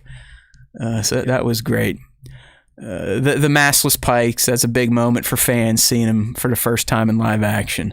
And here we go. This is one of the most wild segments in all of Star Wars, I think. I can't think of anything that is more psychedelic than this, but there's nothing. He's like, oh, you want to give me a gift? And the Chief's like, yeah, here, look, it's a lizard. And I love Boba, like, you know, he was doing what some people do when they get a gift, like, why the fuck did you get me this? And they're like, oh, wow, that's great. Yeah, I really like this. I'll let him guide me. And then it goes up his nose and he's like, oh no, I think I ate it. Is this all good? I mean, it was a fantastic exchange. See, at first I was like, oh, like he opened it up and I was like, I wonder what that is. And the first thing that came to my head was like, is that a baby Mastiff? And then they like grow to the bigger size. Yeah, and he just like keeps it on his shoulder, but no, it went right up his fucking nose. And then when it went up his nose, then I thought to Hitchhiker's Guide, I was like, oh, it's like a babble fish that they put in their ear, and then you can hear them talking in any language. And then it wasn't that either. I was like, damn, I was way off on this one. I just like how he was like feeling all bad, like, oh shit, I just ate your gift. But that's what they want him to do. They gave him a little black coconut thing and went up his nose, and then we got just like I said, one of the wildest segments in all of Star Wars. I mean, animated, you name it. Even it rivaled like that trippy shit done in the Gennady Tarkovsky or the original Clone Wars. You know, when Anakin kind of has his spirit walk with the tribe of men, like it's just way the fuck far out. Like that's what we were getting here. I mean, it was. But again, these are the parallels to our own history. And, you know, Native Americans here, when you were deemed ready to become a warrior, you had to go on a vision quest, spirit walk, whatever, which usually involves some form of hallucinogen, and leaving the brave or whatever to go out on their own. If they didn't come back, well, it happens. If they come back, then they become a warrior. So I loved seeing this Tusken tradition play out through our buddy Boba Fett. You know, walking through the desert, and you kind of had that transition effect of him in his armor, then him in his jumpsuit, and thinking about his past life and being constrained in the Sarlacc, and all these things that ultimately may have affected Boba coming out of the pit and becoming this new, more, as they're saying in our live stream chat, which if you want to join most Tuesdays, 2:30 on YouTube, we'd love for you to come in, youtube.com/Star Wars Time Show. You know, you get the tree, like Nick said, you get the oceans of the Dune Sea, which used to be there when we heard that from the chieftain. All this comes back and prevents the stick. We get to see that's where they get their fucking gaffy sticks. There is a tree on Tatooine here, and it clearly is very, I don't want to say religious, but it's a very important piece of spiritual location. Spiritual culture for the Tuskens. So I love he comes back and he's still like coming out of that trip like, oh shit, that was real. It's like, yeah, buddy. Like, what is this fucking thing? He's like, I give you stick. Stick. He's like the chief's just like, good. Like he just sits there like, yep, that'll work. Like, yeah. He did it. He this. All right. He passed we're gonna make this into a thing. He passed the first test, and then obviously you gotta love the robing of Fett. It kind of mirrored what we saw in the first episode of the droids putting his Boba armor on. I don't know if anyone else noticed that it was very similar to that. You get to see him come out finally as Nomad Fett, the one we first saw and knew that he was back in Mandalorian Season 2, Episode 1. And then we get right to more just Tusken Raider tradition. And they make the warrior then carve out their own gaffy stick. And yes, I know this was based on a Ralph McQuarrie concept art, and I fucked that up by forgetting to mention it in my breakdown, but I am familiar with the image, and yes, they nailed it. This is something you could see from Ralph. He had this you know, it was just as it looked in live action. Like they didn't miss anything. The debris looked the same. The little canopy all looked the same. But even though this isn't action, this isn't Boba Fett kicking ass, this is the type of stuff that I get off on. The spirit walk, this was awesome. becoming a warrior, becoming a full member of the tribe. And then I don't give a fuck what anyone says. The dancing around the fire is one of my new favorite moments in all of Star Wars. Fucking love it. It felt very like that to me felt like very much Tamira coming in and being like, I want something that's like Maori. Oh, yeah, I want something that was tribal. got some of my history in it and stuff. And you could feel that in that performance that he was doing it, that this wasn't just something that they made up for the Tuskens. Like this was something personal that Tamira wanted to put in there for his character. I could see that, but it also, I mean, again, it mirrors our Native Americans. They would have celebrations around the fire, you know, dancing around, woo, woo, woo, all that stuff, beating on drums, celebrating the new warriors, the new braves. But I just love how it started slow, like him and the warrior just going around like, whoo, ha, whoo, ha, and then everyone gets in. They're all like, hey, yeah.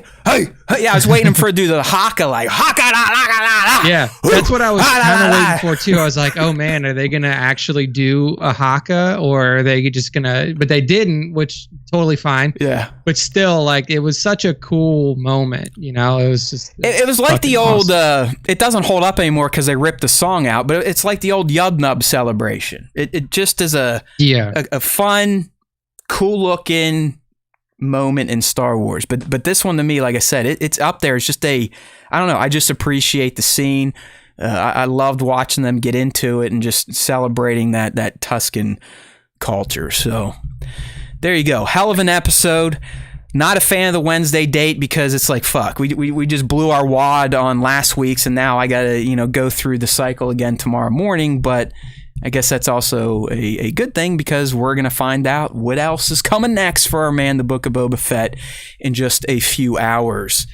Some of you, our international fans, may already be getting into that sauce. I don't know. No, it still has to hit the I think the 12 a.m. Pacific's like the global release around town.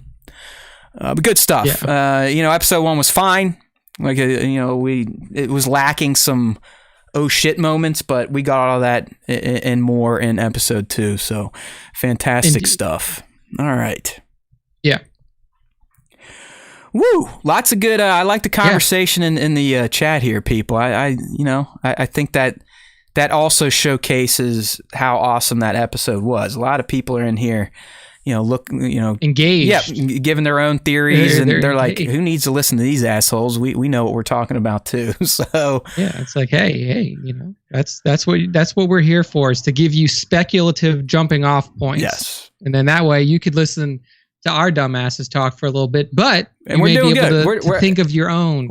Most of our big speculations have either paid off already or are still holding up. So I think before we get into our next topics, just light stuff on episode 3. I'm torn now because last week I was like, you know what? They're probably going to do the two-pronged narrative throughout the season. But now I'm like, well, once we get to the ship, like him getting the Slave One, do we just get shorter flashbacks moving forward, or do the flashbacks go away altogether? So I think in episode 3 we're probably going to get closer to the scenes from the trailer where maybe we get to see the Fennec rescue, or we get to see how he was keyed into Din being there the first time when he found Fennec. And maybe we get the tragedy already. I don't know. I don't know if they're going to do the tragedy in episode 3. Maybe they'll save that for 4 or 5. But I feel like we're still going to get a good amount of flashbacks in episode 3. Present timeline. Yeah, no. I think that this episode's going to be the meeting of the former capos that we've seen in the trailer, where they're kind of sitting around the dinner table and he's making his pitch. He's probably trying to get some allies now that he's essentially in the first 2 trips to Mos Espa has been fucked with. So I think he's finally getting the point, like, all right, I probably got to speed up my plans and become at least teammates or at least have the same greed with some of these assholes, so I don't have to keep my head on a swivel as much as I've already had to since assuming the role of a daimyo of Tatooine. How about you? Do you have any great foresight into tomorrow? Episode 3. Let's see. I mean, I think that we're gonna get another assassination attempt on Boba. I think that the twins after that interaction are definitely gonna like try something. It may be like a half-baked kind of like what are these people trying to do type of thing. But I think that we will see another assassination attempt against them. And then I think we're gonna get flashbacks all the way through. Let me just keep. By the way, we're definitely right on the back to tank being the narrative delivery vehicle for flashbacks. It's like it doesn't even matter. Like he didn't even get in a fight. He just took a walk to Mos Espa in episode 2. He's like, yeah, I'm gonna fucking hang out in the back to tank, dream a little bit, go back to the good old days. Yeah. So and then in the past timeline, it's hard because it seems like right now the conflict with the exterior forces versus the Tuskens are kind of taken care of, so maybe it's a little bit more low key. Maybe the flashback stuff, because I felt like this episode was actually tipped more flashback time than there were current time. It wasn't an even split. It was more like probably like a 66-43 something, or 34 something like that. 34 something like that. So I feel like the next one's going to be flipped the opposite way, where you're actually going to have more time in the present, and then you're going to have less in the flashback. And the flashback will probably be like interactions with specifically the warrior Tusken, and then something that's going to set up like, oh shit, here's the next big step. I think they'll be doing the leap. I mean, now he's a full member of the tribe, so maybe we won't see them stationary. Maybe he'll be going out on like recon type of stuff. And there's still the whole Pike train. I mean, that's more than likely going to pay off in a not good way for Boba and the gang. Yeah. And as I said, I still think Crimson Dawn is behind most of this. So if they do get word, go ahead. No, I was gonna say Tone said Black Kersantin versus Kenobi. I don't think that they're gonna do that because that's too far of a flashback, and it doesn't really. Well, not in this. I'm assuming Tones is talking about the Kenobi series. And not in the Kenobi. I would hope so, potentially, because at this point in time, Kenobi's been dead for a Kenobi's while. Been dead for a while. He's even dead in the flashbacks. He's dead. So the flashback. it's still like you would have to go way back in order to get that, and I don't think Boba was involved, so it wouldn't fit here. But I agree. If they do it in actual Kenobi, then. I'm with you though, because I mean, Tem himself has said, "Listen, you're going to get a lot of stuff filled in." He even said Empire, so I mean, there's potential for that, like Empire days flashbacks. But the thing I'm getting at, he did specifically say, like, listen, you're going to get some of this lore given to you in a long form delivery, and you're going to get some in like quick hits. And I think the long form was episode 1 and 2. Like, okay, he gets out of the pit. That was short, but then the long form. All right, how does he become the nomad? All right, we've seen that now. He's helping them out because they're getting fucked with, and he was accepted into the tribe. So moving forward, I don't think you're wrong that the present timeline may start to become the dominant, and we just get quick hits. They're still. We know from the trailer that they still owe us the return to the palace to get the ship with Fennec. We know from the trailer in the present timeline we still need to have the big dinner. That's why I think the big dinner is going to be in episode 3. I'm not sure if it's a dinner, but we know he's meeting with these other vassals and letting them know, like, listen, fuckers, like, why you guys want to fuck with me? Let's all band together against these other assholes, these twins, and let's kind of keep our thing on Tatooine going sweet and profitable for us all. And back to the twins real quick, and then we'll move on. I also think part of the reason they're not so concerned or weren't so concerned about Jabba's territory is because more than likely they may be talking to another faction that rhymes with Schmimps and Schmom. All right. Yeah. I'm going to die on the hill at this point with Crimson Dawn in this series. I predicted it before the leaks, before anything, before the musical hints. So I'm sticking with it. They are going to be involved, and I think him and Boba and Kira already have beef. At least Boba does with her from War of the Bounty Hunters. Like yes. he swore that he was going to kill her in War of the Bounty Hunters. I don't know if his change might have softened him on that, but at least back then he was ready to kill. But, if the Pike does go back and they're like, hey, this guy, this off-worlder is with these Tuskens now, and he's pretty capable of fucking with our operations and now wants us to pay him tolls, you could see where the syndicates and other crime organizations aren't going to take too fondly of that. So maybe that's where they kind of start fucking with him and fucking with the tribe, and he decides enough's enough. I need my machines, my armor. I need to take control and really establish my presence as a ruler on Tatooine, so there's no more fuckery with my people. And again, his people are now the Tuskens, not all the dead clones. All right. Yeah. The Tuskens are his people. All right. Don't worry, Kingdom Weird. Like Nick said, I think he's right. I think present timeline takes if not next episode 4 for sure, because I don't know really how much else you can spend back there, but I still think we're going to get our Din Grogu appearance with him tracking them. Nick was right there. I know he's right. And, we got to see the reclamation of the Slave One. Yes, I said it. Yes. Okay, moving on. We gotta get moving here. All right. This is no longer a rumor, by the way, and I kind of hate myself for not checking it out, but last week a lot of people were kicking the tires on Dave Filoni is the writer behind Chapter 6 of the Book of Boba Fett, which leads a lot of fans... Ultimate episode. Yeah, like Nick and I would be like, okay, well that means it's going to be the best in terms of lore strokes, and it may be the one where we get a massive character reveal, even bigger than Santi. But... if I would have just went to the fucking Disney Plus media site and pulled down the fact sheet, I could have verified this probably months ago. I pulled it up this morning after seeing someone else finally had some effort to go look it up too. But this comes right from Disney. This is legit. It's up on the screen right now if you're on the live stream. Right here.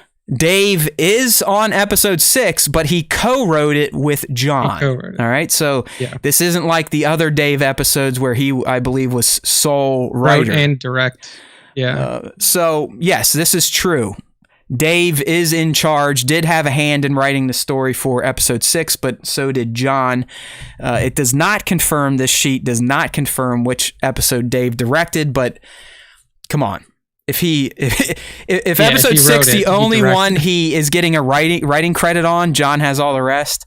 Come on, 2 + 2 = 4 in this case. He's directing episode 6, and as Nick said, in a lot of series, it didn't really play out in The Mandalorian. At least season 2, it didn't. I think season 1, Yeah.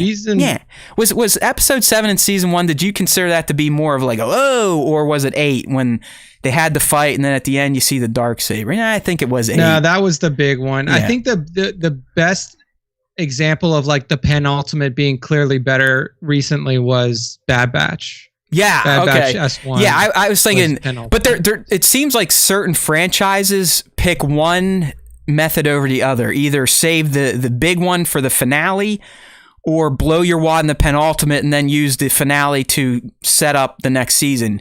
Game of Thrones comes to mind as a franchise that followed that almost exclusively until they decided that the show needed to suck.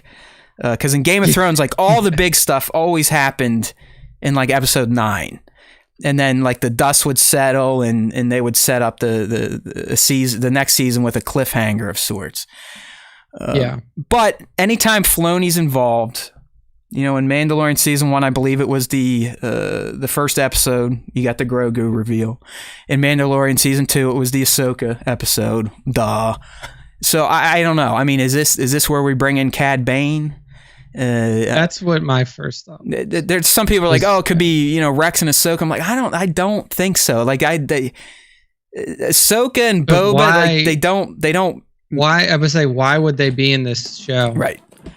Like Han and reason Chewie for them I'll to buy be there. into 100%. They make tons of sense to show up in this show, 100%, either in a flashback or even in the present.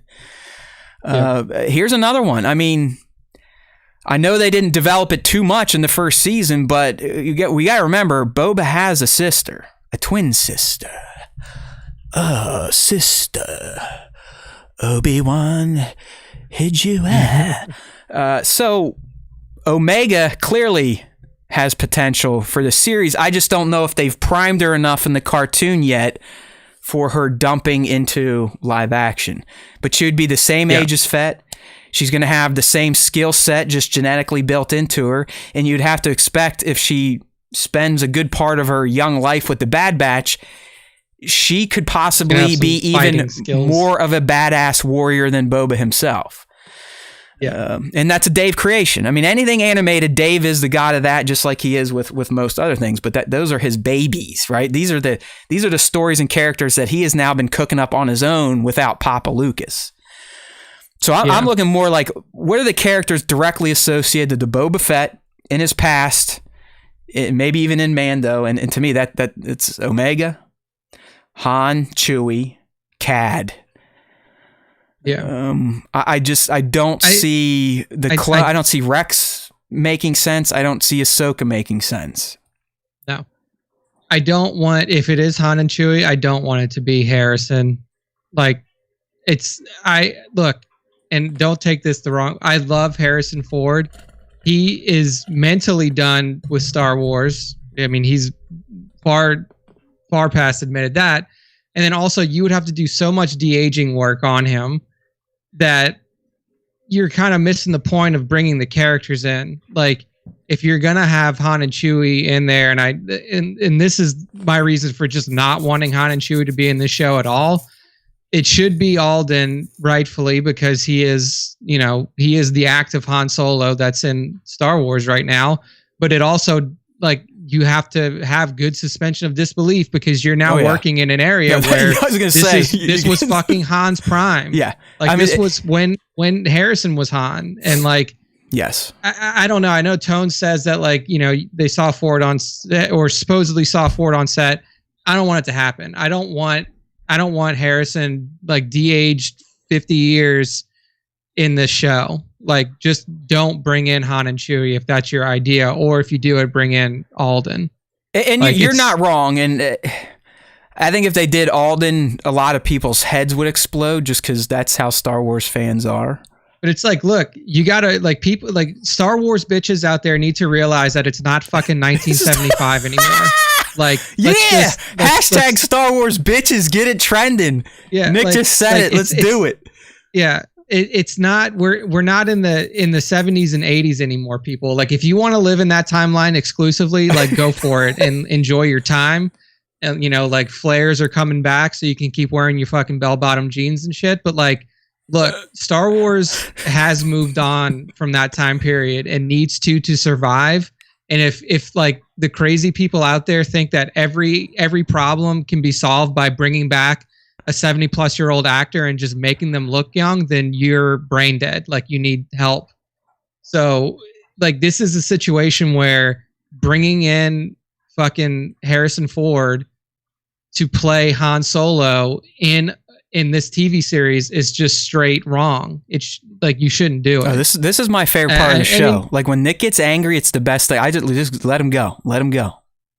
It's just, I don't know. I mean, and look, they did a good job when they used Luke, but that also, for the most part, like, all the cool shit that people point to, that wasn't even Mark Hamill. Like, that was some guy that they put Mark Hamill's face on, and then Mark Hamill spoke 3 lines.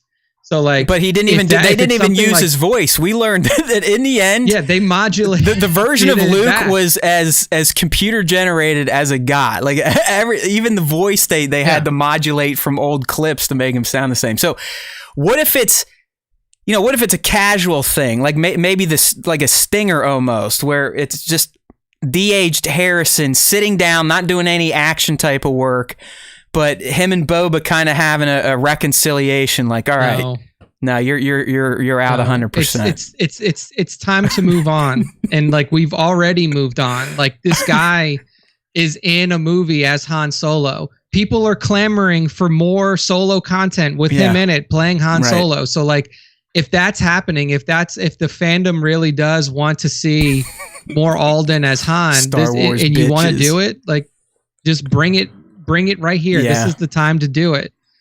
I mean, and that's the thing, is like, we didn't have another Luke Skywalker. If we had another Luke Skywalker, I'm sure that would have been brought into the conversation for like, well, maybe this person plays Luke at the end of Mando S2, but we don't. There's no other Luke. So, and you know, having a new Han that people want new content for, if you're going to do it, this is the time to do it. Just pull the Band-Aid off is what Nick's saying. Just it's get used to it. Look, dude, you got your closure with Harrison Ford as Han, and look, you may not have liked the movies, but he was in them. And that moment, I don't care if you didn't like Rise or whatever, but that moment between Han and Kylo when they're standing on the wreckage of the Death Star, that was his goodbye. Yeah. That was Harrison Ford saying, look, I've done everything that I can for this franchise and that I need to do in this franchise, and I wish you all well. And it was a beautiful moment. I don't care if you hated the movie. If you break down that individual moment, it was very powerful, and that was a perfect send off for Harrison Ford as Han Solo. It is time to move on. I feel like Nick has just started a movement. So I want people to start. I want T-shirts created. Hashtag Star Wars bitches, and then the main slogan is fuck old Han Solo. Do it. I love make it. The shirt. I love it. And like, here's another thing too, is like, for all of us out there who have been Star Wars fans our whole life, you have to be mentally prepared for these people to die now. Like, Harrison Ford is in his late 70s, they're almost all dead. 80s. We're getting there, man. It's down to Mark. Yeah. Harrison. I mean, you have the two, but that's the thing, is like, you have the two mains left. So like, people dealt with Carrie pretty hard, but then like, once Harrison and Mark go, that's it. I mean, like, there's who else are you going to cling to from the past? I got you. You know, and like you have to, like, you just have to be able to fucking move on from that shit. This is where the show becomes my favorite thing to do every week. And I'm not even pushing his button. I'm letting him go. I don't necessarily disagree with Nick here. But I also wouldn't be, I feel like if they put Harrison Ford in now, Nick should record himself throwing his remote at his TV and saying, fuck this, I'm done. I wouldn't be as upset as Nick would be, but I totally see his point. So we'll leave it at that, buddy. One 6-shooter says that I'm clinging to the EU as desperately as he's clinging to the OT. But like, I don't really talk about the EU unless it's brought up by other people. I don't know. This is fantastic. I mean, they love you for it. Keep it up. Keep it up. Keep that hate flowing through you. Yeah, I like old EU, but it's also dead, and none of that shit matters. I'm gonna have to get a 1/6 to retouch our logo and change your robe from brown to black at this point in time. Yeah, but yeah, I mean, like, all right, because that's what's gonna happen is like they'll put Alden in it, and people are gonna bitch, but it's like, Harrison Ford's fucking 80 years old. I got you, like, man. It's time to move on. There you go. Like Kylo and Batter saying, "Let the past die. Kill it if you have to." And Nick just fucking murdered Harrison Ford. So Can you believe that Harrison Ford is older than Ian McDiarmid? Ian McDiarmid's only 77, and Harrison Ford is going to turn 80 this year. That's crazy. Well, yeah, Ian we were all has tricked. looked older than Harrison his whole life. Well, I mean, I'm sure we could dig up a shot, but do we have a shot of Ian when he did Return of the Jedi? Like, I'm sure he didn't look. Oh, Return of the Jedi? Yeah, because they had him all, they had him all caked up with the makeup. Yeah, like he was all old. He was all olded out. Right. He's still, dude. Like, he still looked old. He's got like, I don't know. I have to dig a little bit. It's all right. Yeah, you make fine points, my friend. It was just, hey, it was fun. I enjoy that stuff, and clearly the fans do too. So if you want to get in and watch this stuff live and see steam come out of Nick's ears, make sure to check out the live stream on YouTube, youtube.com/Star Wars Time Show. Get in the chat. We got a very lively chat today, so kudos to the super fans. We love you and we speak your names. So there you go. Dave Filoni's definitely on episode 6, but it is co-written by John, and you just have to figure that he will be directing it. So it's probably going to be one of the more memorable episodes of the season, if not the one with multiple oh shit moments. Yeah. But on the topic of oh shit moments, we know for a fact now, thanks to our buddy Tem, that he kind of let slip before Ming Na had to put a hand on his knee like, calm down, homeboy. But in a recent interview, and he's probably just getting fatigued at this point and is ready to just say, hey, in episode 7, this happens, this fucking happens. Fuck you, I'm going home, leave me alone. But in a recent interview, they're talking about, we've been hearing the surprises, so many surprises. And then we definitely have had a few already in just 2 episodes. But this quote here, I mean, he's kind of being a little bit of a shithead, but he's like, hey, yeah. Yes, full of surprises. The Book of Boba Full of Surprises series. Yeah, we've got some good stuff coming up. Ooh, wait till episode 7. Wow. All right, and at that point, that's where Ming Na was like, yeah, enough. Stop it. And yeah, people, we do know you diehards. I also have heard about him letting slip something about a gunship. All right. I don't know if that's a part of the wow moment, or I think everyone, when they heard gunship, maybe that's why they thought clones would be involved. Rex, maybe. Is it? I figure there's more than just one type of gunship in Star Wars, but I don't know. I don't get like that too deep in the vehicles or whatnot. But what do you think, to you, Nick? If we're getting surprises, episode 1, 2, 3, 4, 5, and 6, and we've had, what could be getting this guy saying, wait until the finale? Wow. Like, is this the thing that's going to drive you nuts? Moment. Okay, yeah, that's one. That would be a wow moment. Like, if I was Tim and I'm like going like, okay, I'm playing Boba Fett, one of the fucking coolest things that I could do is like swing onto a Rancor and fucking ride that thing. Right. And like if it's on a battlefield and he's like killing people and like the Rancor stepping on him, picking them up and throwing them, like that shit would be wow for sure. For sure. Like, yeah, that's the first thing that goes to my head is like, this is like there's going to be a battle. I don't know like what's going to happen or how it's going to break out, but this is when that fucking Rancor moment's going to happen, because that shit You're right. is going to be wow. That would be a wow moment. What about what's your guess on a wow character reveal or lore revelation?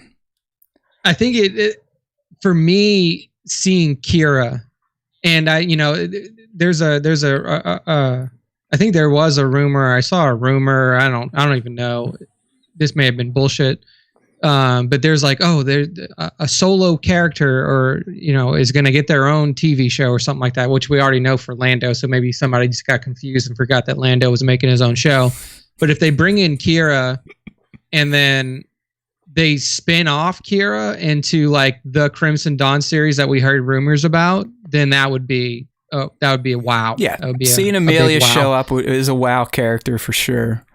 But then like, does Tim even know who fucking Kira is? Like Tim as a person, obviously, Boba knows who Kira is. I would think like at this point doing interviews, I mean, he shot the season, so he knows what's happening. I'm sure Dave fed him the lore. Like Tim's very outright or forthright. Ming Na's like, listen, I'm a fucking super fan. This shit is like, I geek out when we're on the set. I'm screwing around going like, pew, pew, pew. Where Tim's always been like, I'm not, I don't know, Boba Fett's 5th generation grandfather, but I have people like Dave Filoni on set and John, the kind of... that's why, like for me, that's why I was like, if that's his reaction, Tim's reaction, it's probably something that's going to be more like, boom. It's not going to be like a deep cut. like Kira's not even a deep cut, but like I don't think Tim would be like, oh my God, Kira's here. Yeah. That means Crimson Dawn and all this other like. Yeah, that's a like, good point. I got to ride a fucking Rancor, bitch. Like that's wow. Like yeah, that's the wow for me. So I'm gonna bite on. like I'm gonna bite on Kingdom of WoW Weird is. here. He's been throwing this one out here for a little bit, but if you remember in Back to the Future 2, Michael J. Fox plays his sister. Kingdom of Weird thinks the wow moment is gonna be Tem in a blonde wig playing Omega. Like he just shows up. He's like, "Hey, it's Rika and Teak. I'm here. It's Omega." Yeah. I would like to see Tem in a blonde wig. That would be fun just to look at. That'd be great. But yeah, I'm just trying to think of like what would he as a person be excited about? Not like what would Star Wars fans like us be excited about? And I think that like Tones. Sorry to cut you off. Tone just threw a good one out here that you may be able to stomach. What if it's just like a quick look at the Millennium Falcon landing or taking off, or something like that, where it's like, hey, we don't even have to show Han Solo, but it's them, or like he comes and takes Kira away. I don't know. I mean, I'm all over the place here. I'm with you. Yeah, I mean, because hey, I laid down my gamut before all this stuff happened, and I'm still going to. I will die on the sword if I have to, but I'm going with the big thing through the whole season is going to be the Crimson Dawn reveal and Amelia coming back to live action. So I'm with you on that. And the thing is like both of those could happen in episode 7, and we'll never know which one he thought was wow. Right? Because wow could be everything. Like the whole fucking thing's just like jaw dropping. It could be the whole episode. But yeah, I mean, like, look, if they show the Falcon, like, I think that would be weird though if they just showed the Falcon landing and you didn't see anybody come out of it. Or like if Kira walked up the ramp or something, it's kind of really give you the connection. No, you're right. I mean, it wouldn't make sense. Yeah. You would have to see Han and Chewie for it to really hit. But and then the Rancor for sure. How you, like, close it. Rancor for sure is wowie, no doubt. Yeah, I think it's the Rancor moment that he's specifically talking about. But hey, I mean, who knows? What about through these remaining episodes, maybe he reaches out to the Hive, the Bounty Hunter Guild. What if like last second save moment, the crew comes back, even though they probably got some really bad blood, but 88, Zuckuss, Lam, Bosk, Dangar. What if they all just show up as like almost like a hero save for their old dude? He like calls in a favor. Are they so? But I guess it would be the ones left, right? Because like he wasted some of them, didn't he? Well, like he killed Bosk. Bosk he just chopped up, so he was growing back in the comic. So he's still on the table. 88 did repair himself, or someone repaired him, and then he killed that someone. And I think he may be in league with Crimson Dawn at this point in time in the comics. I can't really remember where he left off. Zuckuss is definitely chill because he was working with these other factions in War of the Bounty Hunters. And Lam being a robot, I mean, I think someone just has to find his fucking head down by Jabba's palace. Yeah. Yeah. But that could be kind of a like, oh, hey, look at this. It's the motley crew coming back from the Empire Strikes Back bridge. Yeah, I think that would be cool. I think that would be cool for sure. We're getting the Grogu. I still, at one point in time, I spin my wheels how they do it and why Din would be in there. And, Din in the present could make sense since they technically helped each other. It could be a favor. But I think Nick called it. I think Grogu and Din will be spotted from afar in a flashback. You may not even get any words from them, but Boba sees them, and that's where he's like, I should go check this shit out. We haven't seen a Mando here in quite some time. All right, we gotta get moving here for my boy. Release windows. Yeah, we don't have too much left. This comes from our buddy Gregu Snaps. I don't know where he got it. All right, so take it with a grain of salt. Nothing on Greg. He just didn't tell me where he got it, but he got it clearly from somewhere. But we had this release window for Star Wars shows in 2022, and quite frankly, it just makes sense to me, and it for the most part follows the cadence that Nick and I have talked about for I mean, hell, months at this point, just knowing what we were going to get on the slate in 2022 in terms of Star Wars shows on Disney Plus. So if you're on the live stream and pull it up, it just, the only thing that flip-flop in my guess is Kenobi goes earlier than Bad Batch. But yeah, Nick and I will say that there is one thing that's very obviously wrong right at the fucking front of this. Boba Fett's not 8 episodes. So. Correct. So, hey, like I said, yeah, we don't know. This could have just been some asshole like me putting this out there, but I really don't think it's off. And hear me out. Like it's probably there's some factual stuff to this. All right, so what it's saying is obviously we got Book of Boba right now. We're going to get Disney Gallery for it in February. Makes sense. It's happened for every Star Wars show and every Marvel show. It's just what they do now. You get the season. At the end of the season, you get the making of. Although I don't think Hawkeye's making of has come out yet, or maybe it has. I just haven't paid attention. February, then, is Kenobi already. And that's the one I thought they may save for Star Wars Day. But as I was telling Nick earlier, putting Bad Batch back in its initial slot, it just makes sense. That's how TV used to work before streaming. Every year, you knew that, hey, the new slate of shows are going to come out in, September, go all the way to December, take a break, and then they'll finish their season in the spring. And that happened on a cyclical basis every year. So it only makes sense to me, if you're looking at this on the live stream, that Bad Batch is slotted again for the spring to summer run. Yeah. We've also, and I've seen this on my own Disney Plus account. If you're on the stream, I scroll down a little bit, but in the coming soon section, where titles that are coming soon, like Eternals is coming tomorrow, in fact, Obi-Wan Kenobi is listed in that section.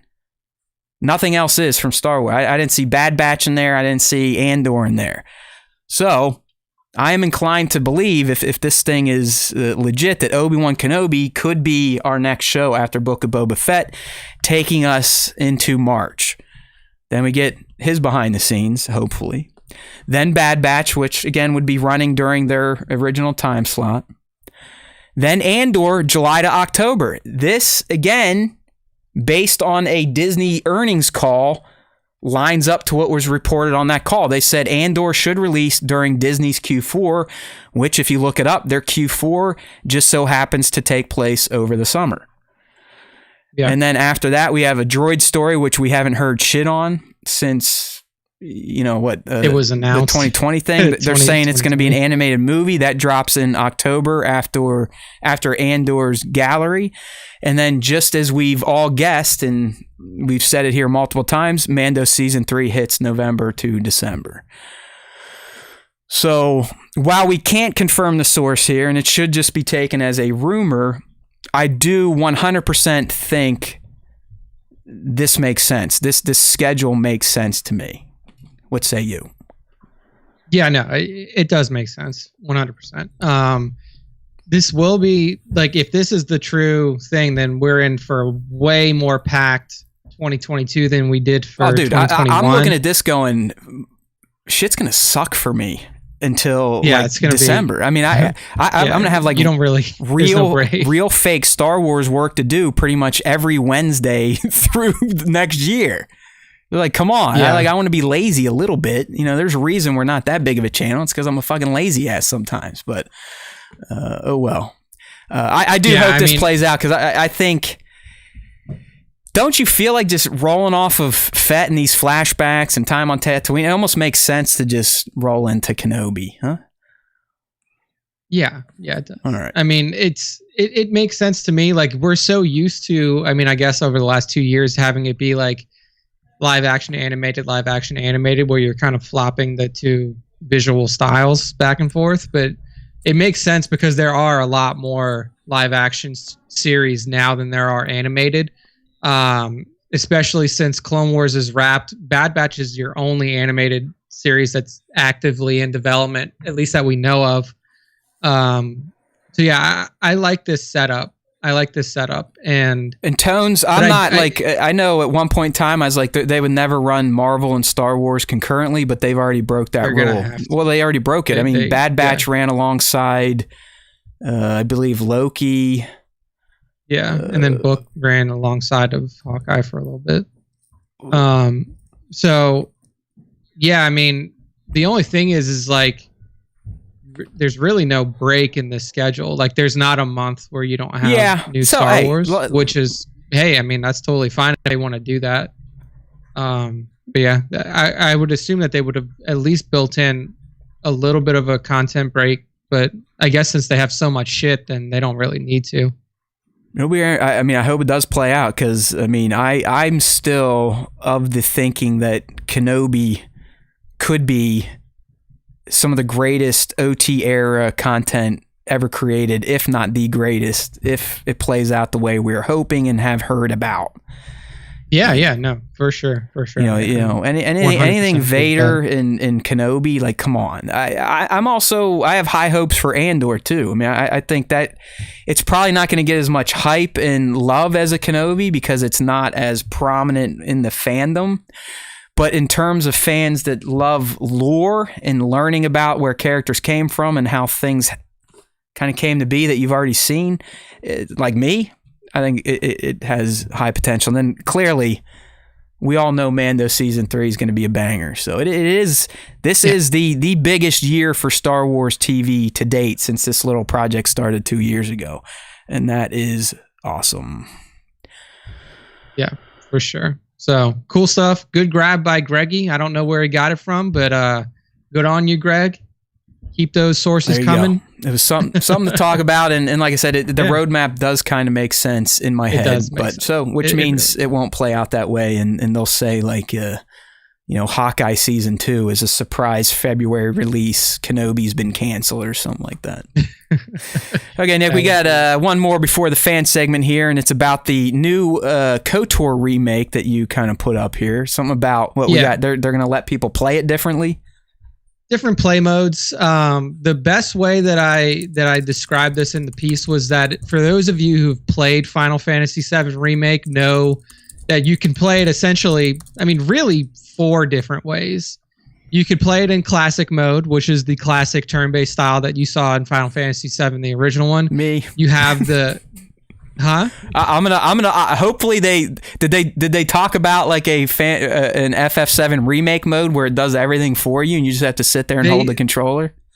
They did not actually. The Reddit thread itself was pretty fucking bare, but like the guy basically says like they're gonna have different play modes and that's it. That's the only thing that he says. But if you've seen recent remakes like FF7 remake, you know what they mean. Like classic mode, turn-based style. So classic mode, if they do this in KOTOR, would mean the old like kind of pause and go, queue up your moves style of play, and then you will have more than likely, just like Final Fantasy VII Remake, a more action-oriented action RPG type of mode where you take full control of your character's movements, your move base, and everything like that, and you string together combos on your own, which I think would be perfect for this. Now, whether there's going to be, a movie mode kind of like for Matt, that's yet to be seen. But having different play mode actually makes sense because the first thing that I said when this was announced was like, if they make me play it like that, like I've played it already probably 4 or 5 times through, I'd be like, come on, man. Like it also like the visuals to me wouldn't really match up with that style of gameplay. Like, no, dude, it was so. It was. We're talking literally turn-based. Like it would stop. You could stop the gameplay and go. You could literally just pause the gameplay at any point. Yeah, and then you'd unpause it, and he'd run forward and go whack, whack, whack. Whack, whack, whack. Dude, it's funny too because like you could pause it, like you could do this in Skyrim too. So this isn't like really out of the fucking realm, but like you could literally pause the game as you were about to die, unqueue all of your combat moves, and just queue up straight like either healing force force abilities or all med packs, right? And then you would just be back to full like nothing, like so. The combat style was cool and it fit for what it was back in the early 2000s, but like now a game like this being remade definitely deserves more of an action-based combat system that you can actually like like be physically like wowed by like, holy shit, I just fucking pulled off this combo. I hope to God it sick. is not like Jedi Fallen Order. That's all I ask. I hope so too. Like, yeah. you do like, that, I'm gonna vomit. Like, come on. If it's like Final Fantasy VII Remake's version of their like their new combat style, I'd be totally fine with it because it's still sign me to fuck up. Like I said, I know people. I make an ass out of myself talking about how I like playing those modes, but I'm telling you, people, try it. If anything, it's an achievement in video game artificial intelligence. Like, I'm not fucking around. In Final Fantasy VII Remake, outside of like dialogue. And I think when you're not fighting, you may have to like actually control Cloud to different areas. Yeah. But outside of that, you can sit there and in battles, boss battles, whatever, it just fucking takes over for you. You don't have to do anything. You just like, eh. And yeah, dude. I mean, it's great. I mean, to me, for someone that has played this game multiple times, I'm still most engaged in the narrative in anything I do. So fuck it. Sit back, relax, watch some nice polished KOTOR visuals play out. It'll be like I'm a director of a movie. You know, I just every once in a while have to do some dialogue and open the door, and we're off to the races. I love it. Yeah, no stress. So, gaming. I mean, like two things from the chat. One from Big Amish, and then one from Caesar says, "That's never a good played point. KOTOR. Looking forward to the remake." And then I put this in the article too. Like, if you're younger than 30 years old, like you really don't have an appreciation for KOTOR, more than likely. Yeah, you've probably spoiled it for yourself. I'd imagine most people just. I mean, it's hard to call it a spoiler when the game's almost 20 years old now.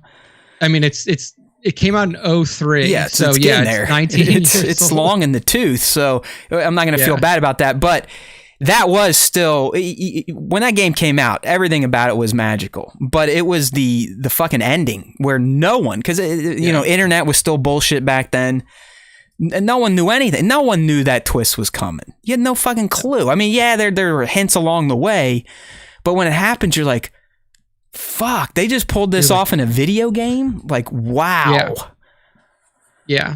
So, I think that for me, it's twofold. Like, yes, you can pay homage. Like, I don't think you have to pay homage in the combat system to the game. Like, I don't think they even needed to make that necessary. It's too archaic. It goes back to what you were telling me earlier about, you know, Nick's like, I just beat Ratchet and Clank. I tried to go back to Horizon Zero Dawn. I just couldn't do the gameplay. And he's talking about a 4-year difference in gaming advancements. Yeah. We're talking about almost 20 years difference in advancements. So I think most people, even purists like me, would be like, nah, I don't want to deal with this 2003 style gameplay. Like it's nice. Like, to me, it's nice that they're even going to give you the option to play like that, because that probably had to be a bitch to make that game mode. It's like a whole other team just to do that, for that gameplay mode. All right. Well, so, I mean, I like that they're going to give you the option to play it not like that. That's the reason that I'm kind of attracted to it now.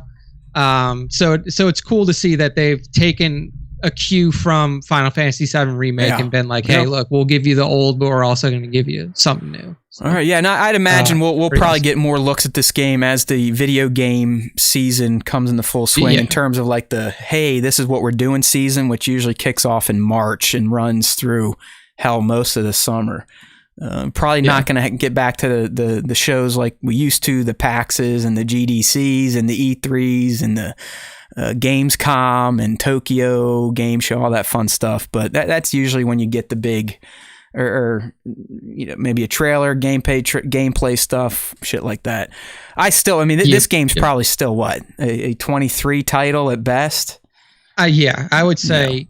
Q2 23, because I mean, the only reason that we actually know about it is like they recently did like the official reveal. Yeah, Sony did like about it long ago. That's right. There was a leak, and then I think this late fall, that Sony did finally like, okay, we're doing it. All right. Well, that brings us into now- the fan segment, my friends, and everyone that loves the fan segment. Just a quick refresher here. I know it probably gets annoying for you super fans, but that's why we love you. Just keep spreading the word, right? We do this stuff just in case new people listen, although based on the numbers, I doubt that's the case. Either way, we do a fan segment every show. So if you want to get involved, your best way to do so is to be following us on Instagram at Star Wars Time Show.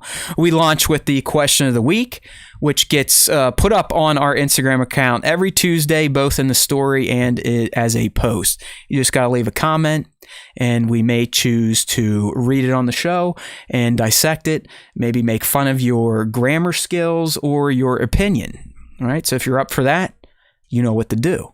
And then the next segment after Question of the Week is our bread and butter, what we're known for in the toy photography community, and that is our top 5 Star Wars fan artist features of the week.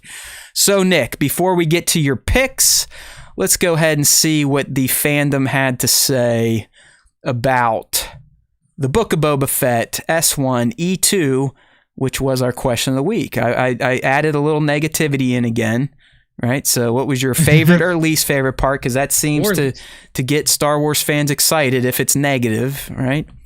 Yeah. And listen, I'm a very negative person in almost all aspects of my life, but Star Wars is one thing that has not been tainted by my pessimism and negativity. Believe it or not, I'm usually pretty fucking positive about all things Star Wars.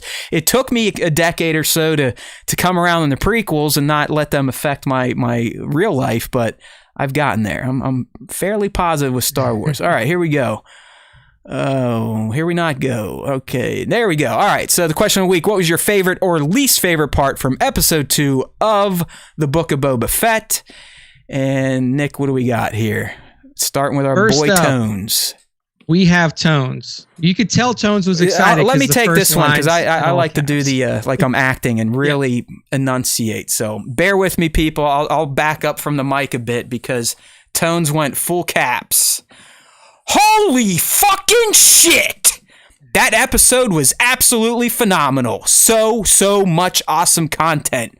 Huts, pikes, and unmasked pikes at that. More Camino, which looked gorgeous, and Black fucking Kirsten. That's made the series for me and opens him up to appear in Kenobi as he had a run-in with him. So good to see JF and DF using source material.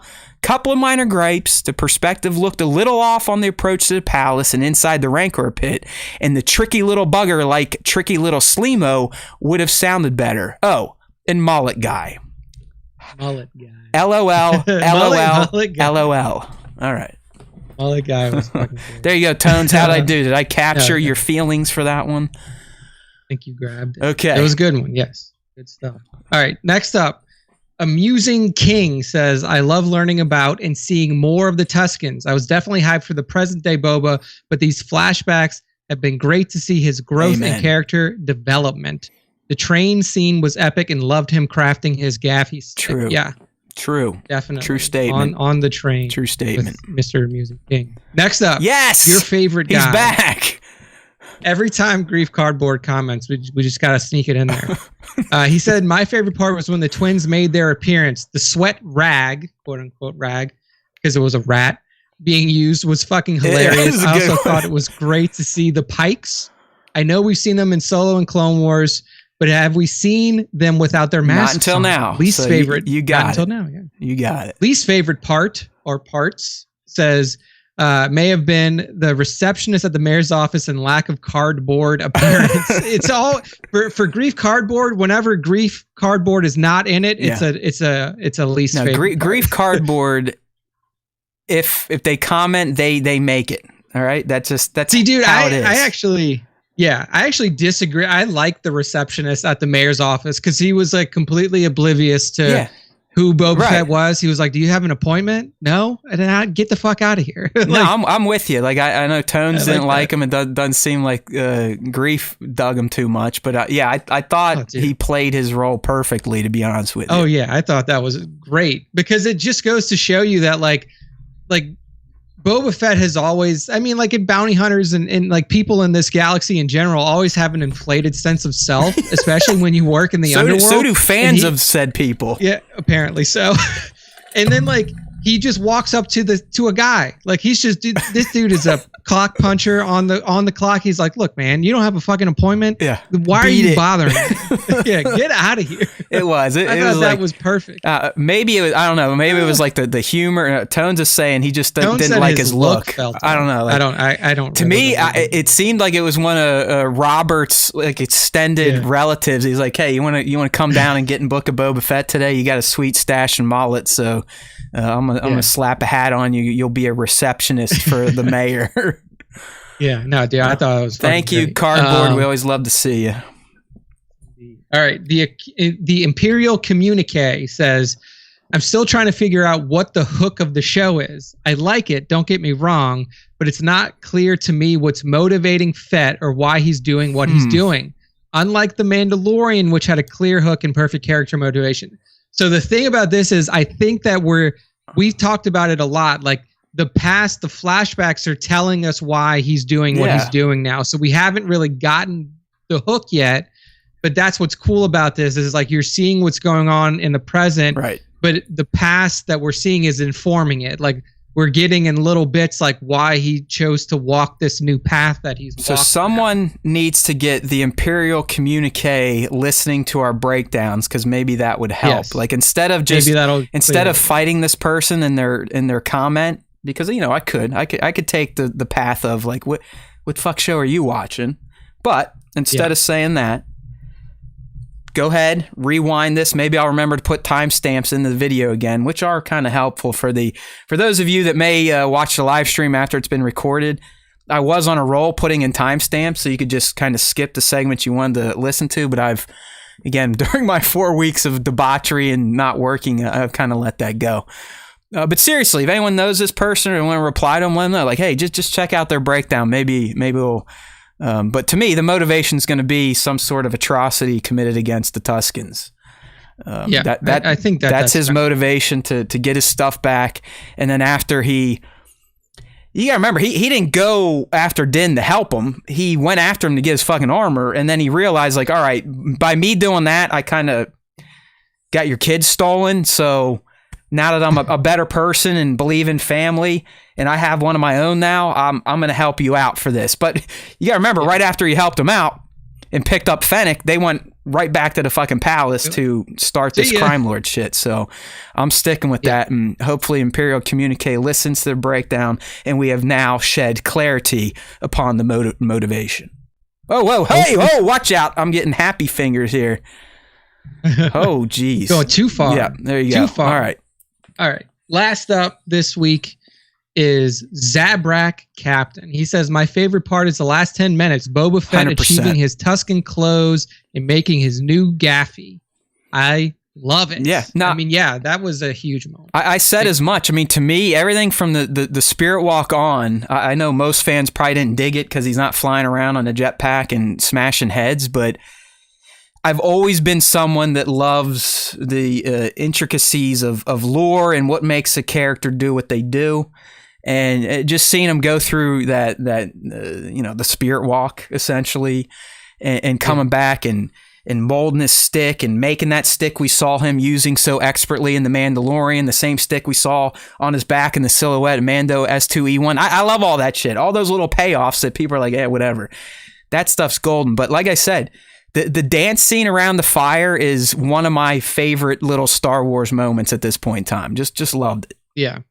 Yeah, it was fantastic. I mean, all the stuff that we're getting. I love the Tusken side of this stuff. Well, Nick can count, so he ensured we only had 5 comments today. I'm usually the asshole. Only 5. If we go more than 5, it's my fault because I'll either take screenshots earlier in the morning, then forget it the afternoon and lump more in. But yeah, 5 there. So again, if you want to get mixed up on the show and appear in the fan segment, one way, if you're not into the art stuff, is through the question of the week. Every Tuesday at Star Wars Time Show on Instagram. Look for the prompt in the stories or on our post wall or whatever, our feed, whatever the fuck you call it. But feed, post now wall, it's time for what everyone, at least those that watch live, wants to see and hear, Nick, and that is this week's iteration of the top 5 Star Wars fan artist features of the week. So, you know the spiel at this point in time. Tag us, use hashtag Star Wars Time Show on Instagram.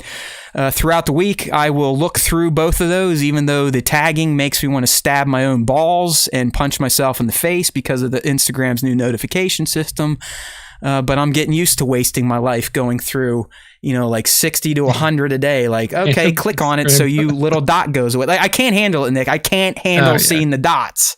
It's like, go away, go away, go away. So I have to do it multiple times throughout the day. But either way, I feature him throughout the week. And then Nick on Monday, he breaks out his little crown. He gets his scepter and he starts, his sword, and he starts knighting the new top 5. So that is where we're at, buddy. Who do we got first? First up, look at this. Is You're on a Canopio or Kenobi 1-2 kick Kenobi these days, huh? Yeah. So he made the top 10 last week, and then he's going to make the top 5 again this week. I mean, with a shot like this, what can you do? So Kenobi 1TO on IG, he has an amazing, I guess, his mashup shot here between a snowtrooper and is that Gundam? Voltron? Is that Gundam? Or it might be a Gundam. I have no fucking clue. Like, I'm bad on all that Japanese stuff. Like Gundam, me Attack on Titan. I'm not a very in the know anime or this-ame type of person. He says Attack on Titan. I don't think that's Attack on Titan. It's not Attack on Titan, but maybe it is something else that he's just using as like a wordplay. But it on this it says Gundam photography. There you go. On his original post, so I assume it's a Gundam. So what we see is the snowtrooper, double guns pulled out, ready to go. They're standing in a snowy field, obviously with some trees in the background. But over the tree line is this massive Gundam that's walking up to the snowtrooper. But this dude is dug in, ready to fight. Kenobi 1TO is a master of composite photography, and it looks so realistic. It looks like this could be like a fucking movie shot. I don't know, and like the thing is I don't know if the Gundam is a figure as well, because I know they make Gundam figures. So I think he did a BTS, and it was just a snowtrooper and a white wall. So everything outside the trooper may be digital. Yeah, I mean, but this composite is it just looks so fucking cool. Like the difference in sizes between the two characters, but the way that he positions the shot, it makes the stormtrooper. I mean, for a dork like me, Nick, I like that he's got his rubber skirt flipped up. Yeah, you can sense a little bit of movement through that, and it is. I mean, Nick said it all. Just Kenobi 1-2 or whatever. He told us at one point in time how to say his name, but we're both stupid. Yeah. Putting out some fun stuff right now. It's like the account came back to life and it had been posting regularly and getting some good stuff. So check them out. Yeah, definitely check them out at Kenob #1TO on Instagram. Good stuff. Next up, we have at Imperial_1211. And one of these shots, like I love wartime photography in Star Wars land, especially ones that use bucket heads. And that's, Imperial 1211's kind of go-to. But this shot is so good. There's a depth of field because of the way he has the figure positioned behind this foliage in front of him. Yeah, it's like a forced perspective because you have that flower, whatever, is actually in the foreground. The character's in the background, but the way it's focused, the foreground washes out, but you're also getting that, like Nick said, the DOF in the background. Yeah, I mean, it's just fantastic. The weathering, the water droplets, the posing. I mean, this literally looks like a real soldier. Like if scout troopers were real humans, like sitting in the brush waiting for a target or waiting for orders or something like that. It's just super clean, super simple, but just really captures the essence of that. Yeah, no, I dig 1211. Let's be real. We kind of, when I did shoot, hey, by the way, actually I did 2 shoots last week. I finally got my hot toy shot and put into the cabinet. Nick, yesterday I started finally trying to organize some of the figures laying around and putting them away. So it took almost all 4 weeks of my break, but I may fully achieve the 3 goals I set out for myself, which was to rewire, which I did, to do at least 1 toy shoot. I hit 2. And then to finally, I'm talking like it's going on 3 years at this point. Nick, I'm putting figures away from Solo, which came out, I think, in 2018 or something like that. So, but I'm working on that now. So I've like cleaned up the shitty side of the collectible room, and I'm gonna have to get to the shelves. And speaking of these glass shelves, like, let's be real. How often do you motherfuckers clean these things? Because I'm looking at mine right now and I'm going like, I think I may just leave them dirty for the rest of my life. Like, I don't care. They get dusty. Like, just get dusty and smudgy. I don't give a shit. But anyway, back to 1211 portrait. Like, I love his work because I can feel it. Like, you know, it's like a brotherhood of static photography, and it, like you said, it usually is of the Empire. And I believe 1211 does both 112 and 16, but I think predominantly 16. Nice. Hey, before we go on, I wanted to bring this up earlier. Check this out, people.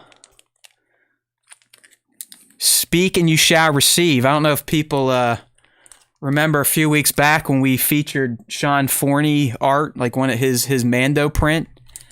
Yeah. Well, without even asking or paying money, the good man sent Nick and I our own printed out mini poster copy. Check it. Yeah, that's how you do it.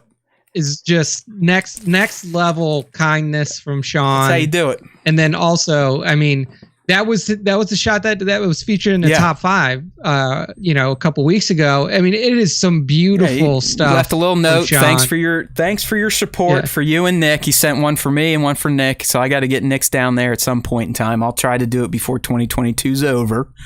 But that's much appreciative. That's the first time I think we've actually had someone that we talked about on the show. Sent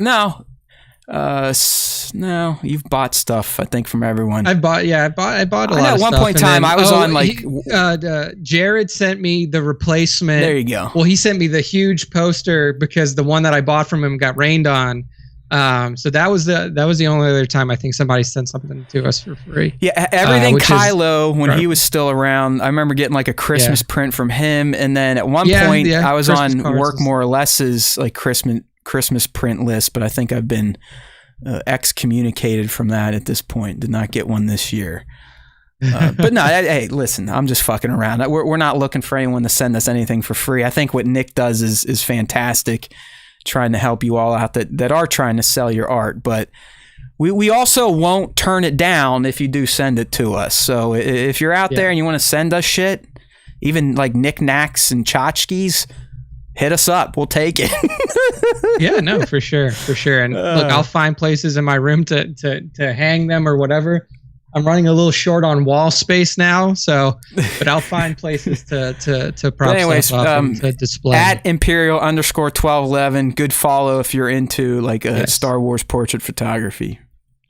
100%. All right, next up, top 5 is at Brick Panda 82, and Brick Panda is a Lego photography specialist, and what we have is a scene recreation from episode 1 of Book of Boba, of Boba Fett escaping the Sarlacc pit. So we see the pit in the background, and then we see the moment where Boba digs his way out of the sand, pulls himself onto the Tatooine desert surface. I mean, for being Lego photography, this is just so good. Bro, I mean, this like guy just next level shit. Like, I'm so glad that Brick Panda is back on a Star Wars kick, because let me just go over to the page here. He was on a Lord of the Rings. Right, it goes on themes, but just look at it. I mean, the throne room shot, I believe I featured, the one you're doing, the Vader poster, and then today I featured as Luke hanging from the AT-AT. And what it is to me, it's like Brick Panda 82, it's almost like he's creating movie stills from a Lego movie, if that makes any sense. Yeah. Like there's just another level of polish on these shots, and I don't know if it's because they're all digital or what, but they just look amazing. Like they literally look like they're coming from a Hollywood production, just like the the shot Nick's talking about. It's ridiculous, like how it's weird to say, but like lifelike the Legos look. Yeah, dude, it's fucking crazy. Like this guy, like if you're a fan of Lord of the Rings, like go back and look at his Lord of the Rings stuff. Like he has a shot of when from Fellowship, when they're going up the river and they reach the two kings. Yeah. See, like that is really, I mean, he's got the Witch King with his sword up. That like shit is wild. But yeah, this Star Wars, like this shot is insane. There are a lot of great Lego artists out there, but I really think Brick Panda to me is one of the best I've ever seen. It just, because I think there's a mix of practical, a mix of digital, and it makes the characters look larger than life. And we all know how tiny a little Lego figure is. I mean, they're called minifigs for a reason. I mean, it's just crazy talented at Brick Panda 82, bringing his Lego stuff to Book of Boba Fett episode 1 with this scene recreation. Absolutely beautiful stuff. I mean, if you showed this, like sometimes like when people ask me what I do, like, oh, like what's your podcast about?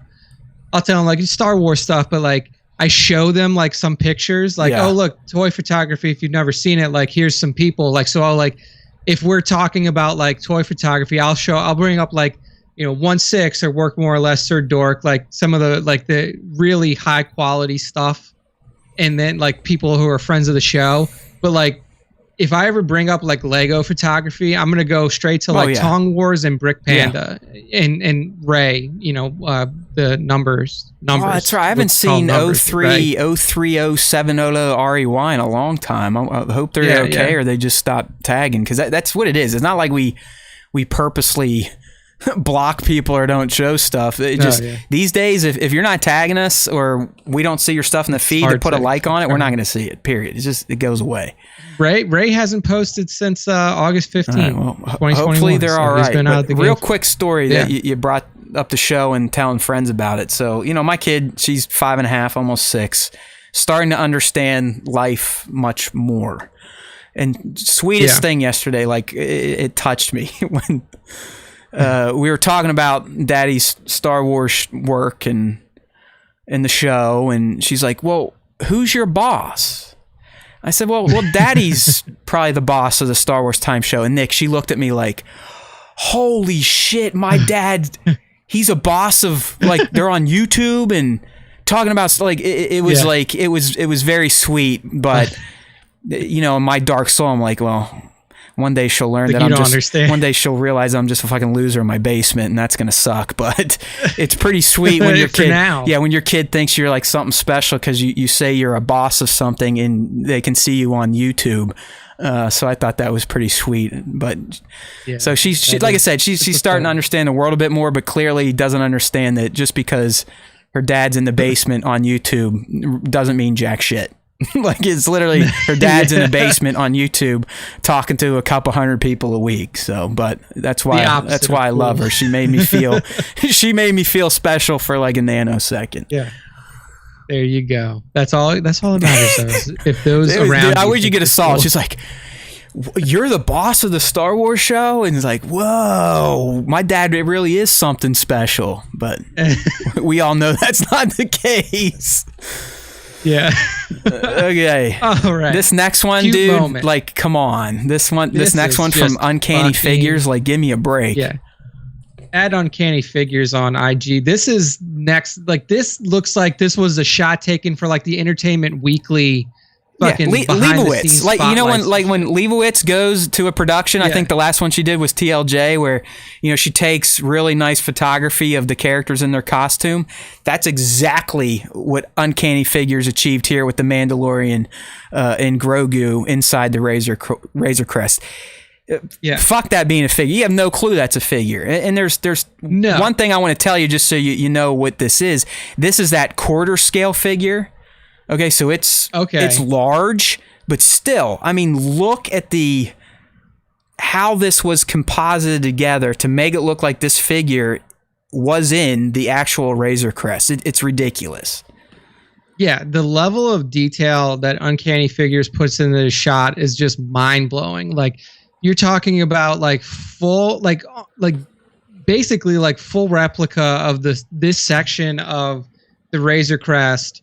The level of detail that he put into just making the background is pretty insane. And then obviously like the key poses with Mando and Grogu, and I don't know, man. Like I saw this and I was like blown away. I was like, this is a set pick. There's no way that this can be toys. But then obviously, you know, Uncanny Figs, we know what he does. And like this shit was just fucking wild. Tones, man. I do not think this is practical background. I really don't. Like, there's no way. Like, I mean, hopefully Uncanny listens because I know they have in the past, and we've gushed about this artist before, and they've actually said like I don't get a ton of likes because people think I'm just like throwing up promo art, and I believe Uncanny is like one of the bloggers that gets figures early to take really great pictures for Hot Toys to then distribute, but. Unless Uncanny comes on and tells us otherwise, I do believe this is a fully composited background. Yeah, I think so too. Like I think that the gun's practical, the figure's there, Grogu's there, but I don't know. I believe the background is digital and composited in. Yeah, the only way that I think you can tell is if you look like right under his leg, right? Like where the leg that he's trying to make it look up, like he's sitting on the ledge, correct? Yeah, like just the tiniest bit. That's the only way you can tell that it's not real. But it looks so realistic that I can see that why people would be like, "Oh, this is just like a picture." It's crazy. Like I mean, again, one of the best, if not the best, compositors. Like not doing like the crazy stuff like Kenobi 1-2 does, but just. I mean, just pull up the account. Everything looks like an official product image that someone paid him to do to sell the product. Plain and simple. Yeah, like his name is appropriate because the shit that he does is uncanny to what you would see like in the fucking show. So, beautiful stuff. He's a lecturer and digital artist over there in the UK. So quality. I mean, look at the poster. UK. The poster he just made looks like the actual posters they send out with the actor standing in it. Right? He's got a Mandalorian poster. It looks just like what Disney would put out as official marketing material. I mean, the dude he's on the next level when it comes to compositing photo work like this. It's truly incredible stuff. And then the last one for top 5 this week. So glad to see Uzu pop back up, like randomly pop back up in the feed. Yeah, Uzuri Art at UZURIART on Instagram, and this piece of art here that he whipped up is just something special. I mean, you see Padme, full black dress regalia. What was this from? Because we've seen her in this. I think it's the Attack of the Clones date outfit at the dinner table, I believe. Yes, I think it. Yeah, I think like, you're right. I wish I could wish it all away. That line. That Oscar-worthy scene there. That is some of the best written dialogue in Star Wars. I wish I could wish it all. Like what the fuck? Yeah. You can see why everybody. And I still contend they removed the line in Sith where Kenobi says, "Oh, we're Jedi, we're smarter than this." I swear it's not in there anymore because they realize like this. Really? This could be the dumbest fucking line any Jedi has ever said. He definitely says it in the ratio. Okay, all right. Like he definitely says. I still have the old Blu-rays. It is so bad. So like I still have the. We'll have to. I have to go back. How could this happen? We're Jedi. We're smarter than this. It's like, well, no, you're not because you sound like a fucking asshole. Clearly not. But anyway, this image here is just absolutely incredible. So what we see is full black regalia, Padme up front. You can see tears kind of streaming down her face. But then in the background, kind of superimposed in this smoky looking kind of image is full Darth Vader.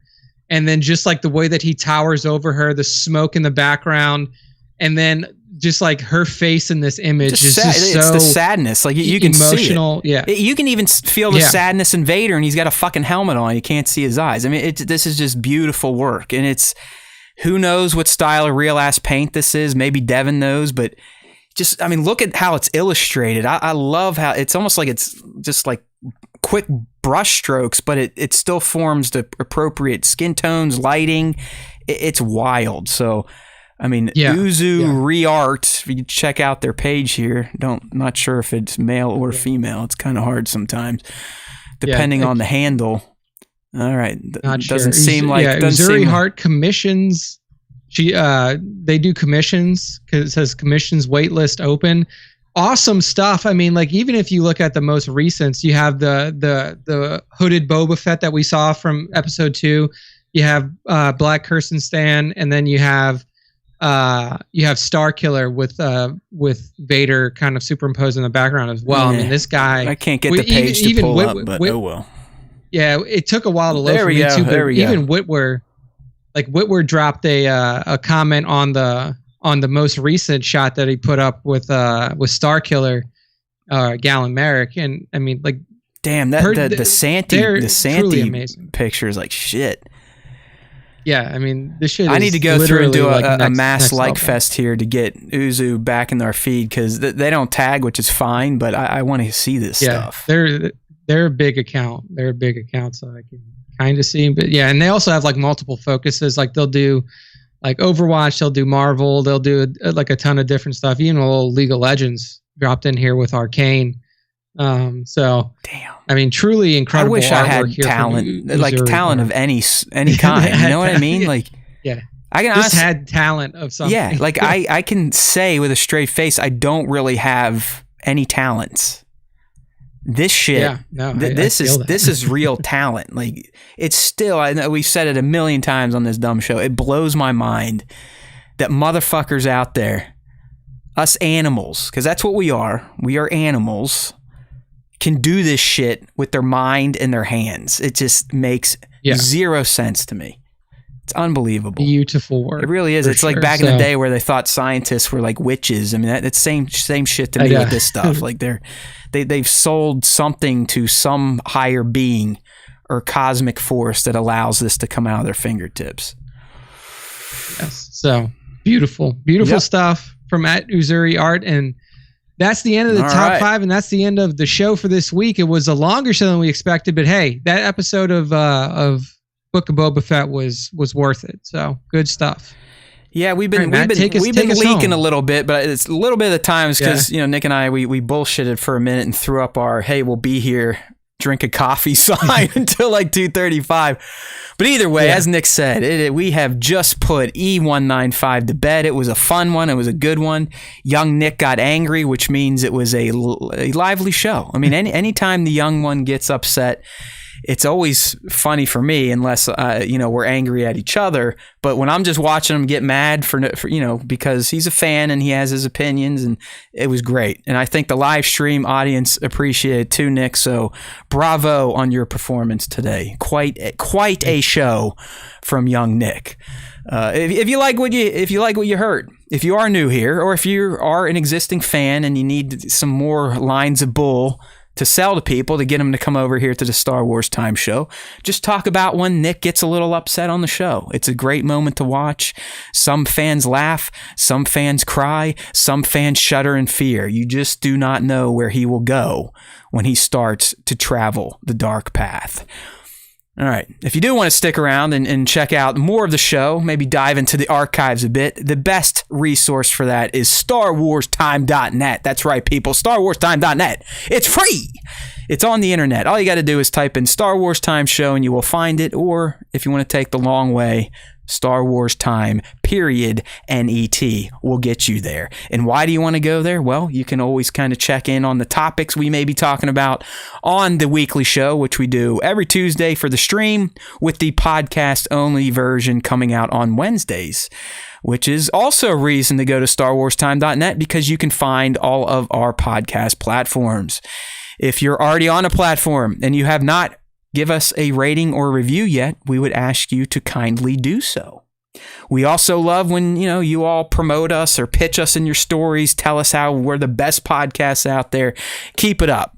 You never know which other rubes or suckers you may be able to pull into this little lovely gathering of like-minded, uncivilized Star Wars fans on a weekly basis. So all you need in your tool belt to sell the show is StarWarsTime.net.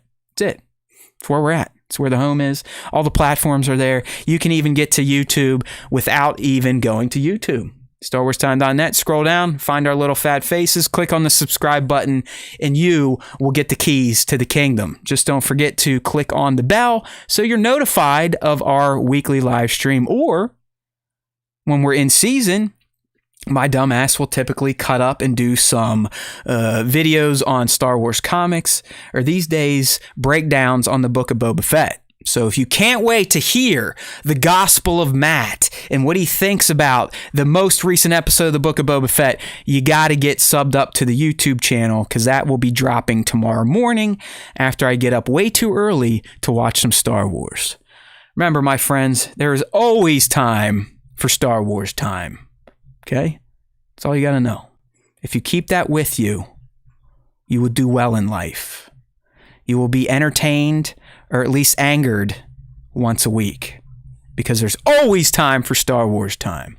And don't forget, my friends, if you do listen to the Star Wars Time Show, the Force will be with you always.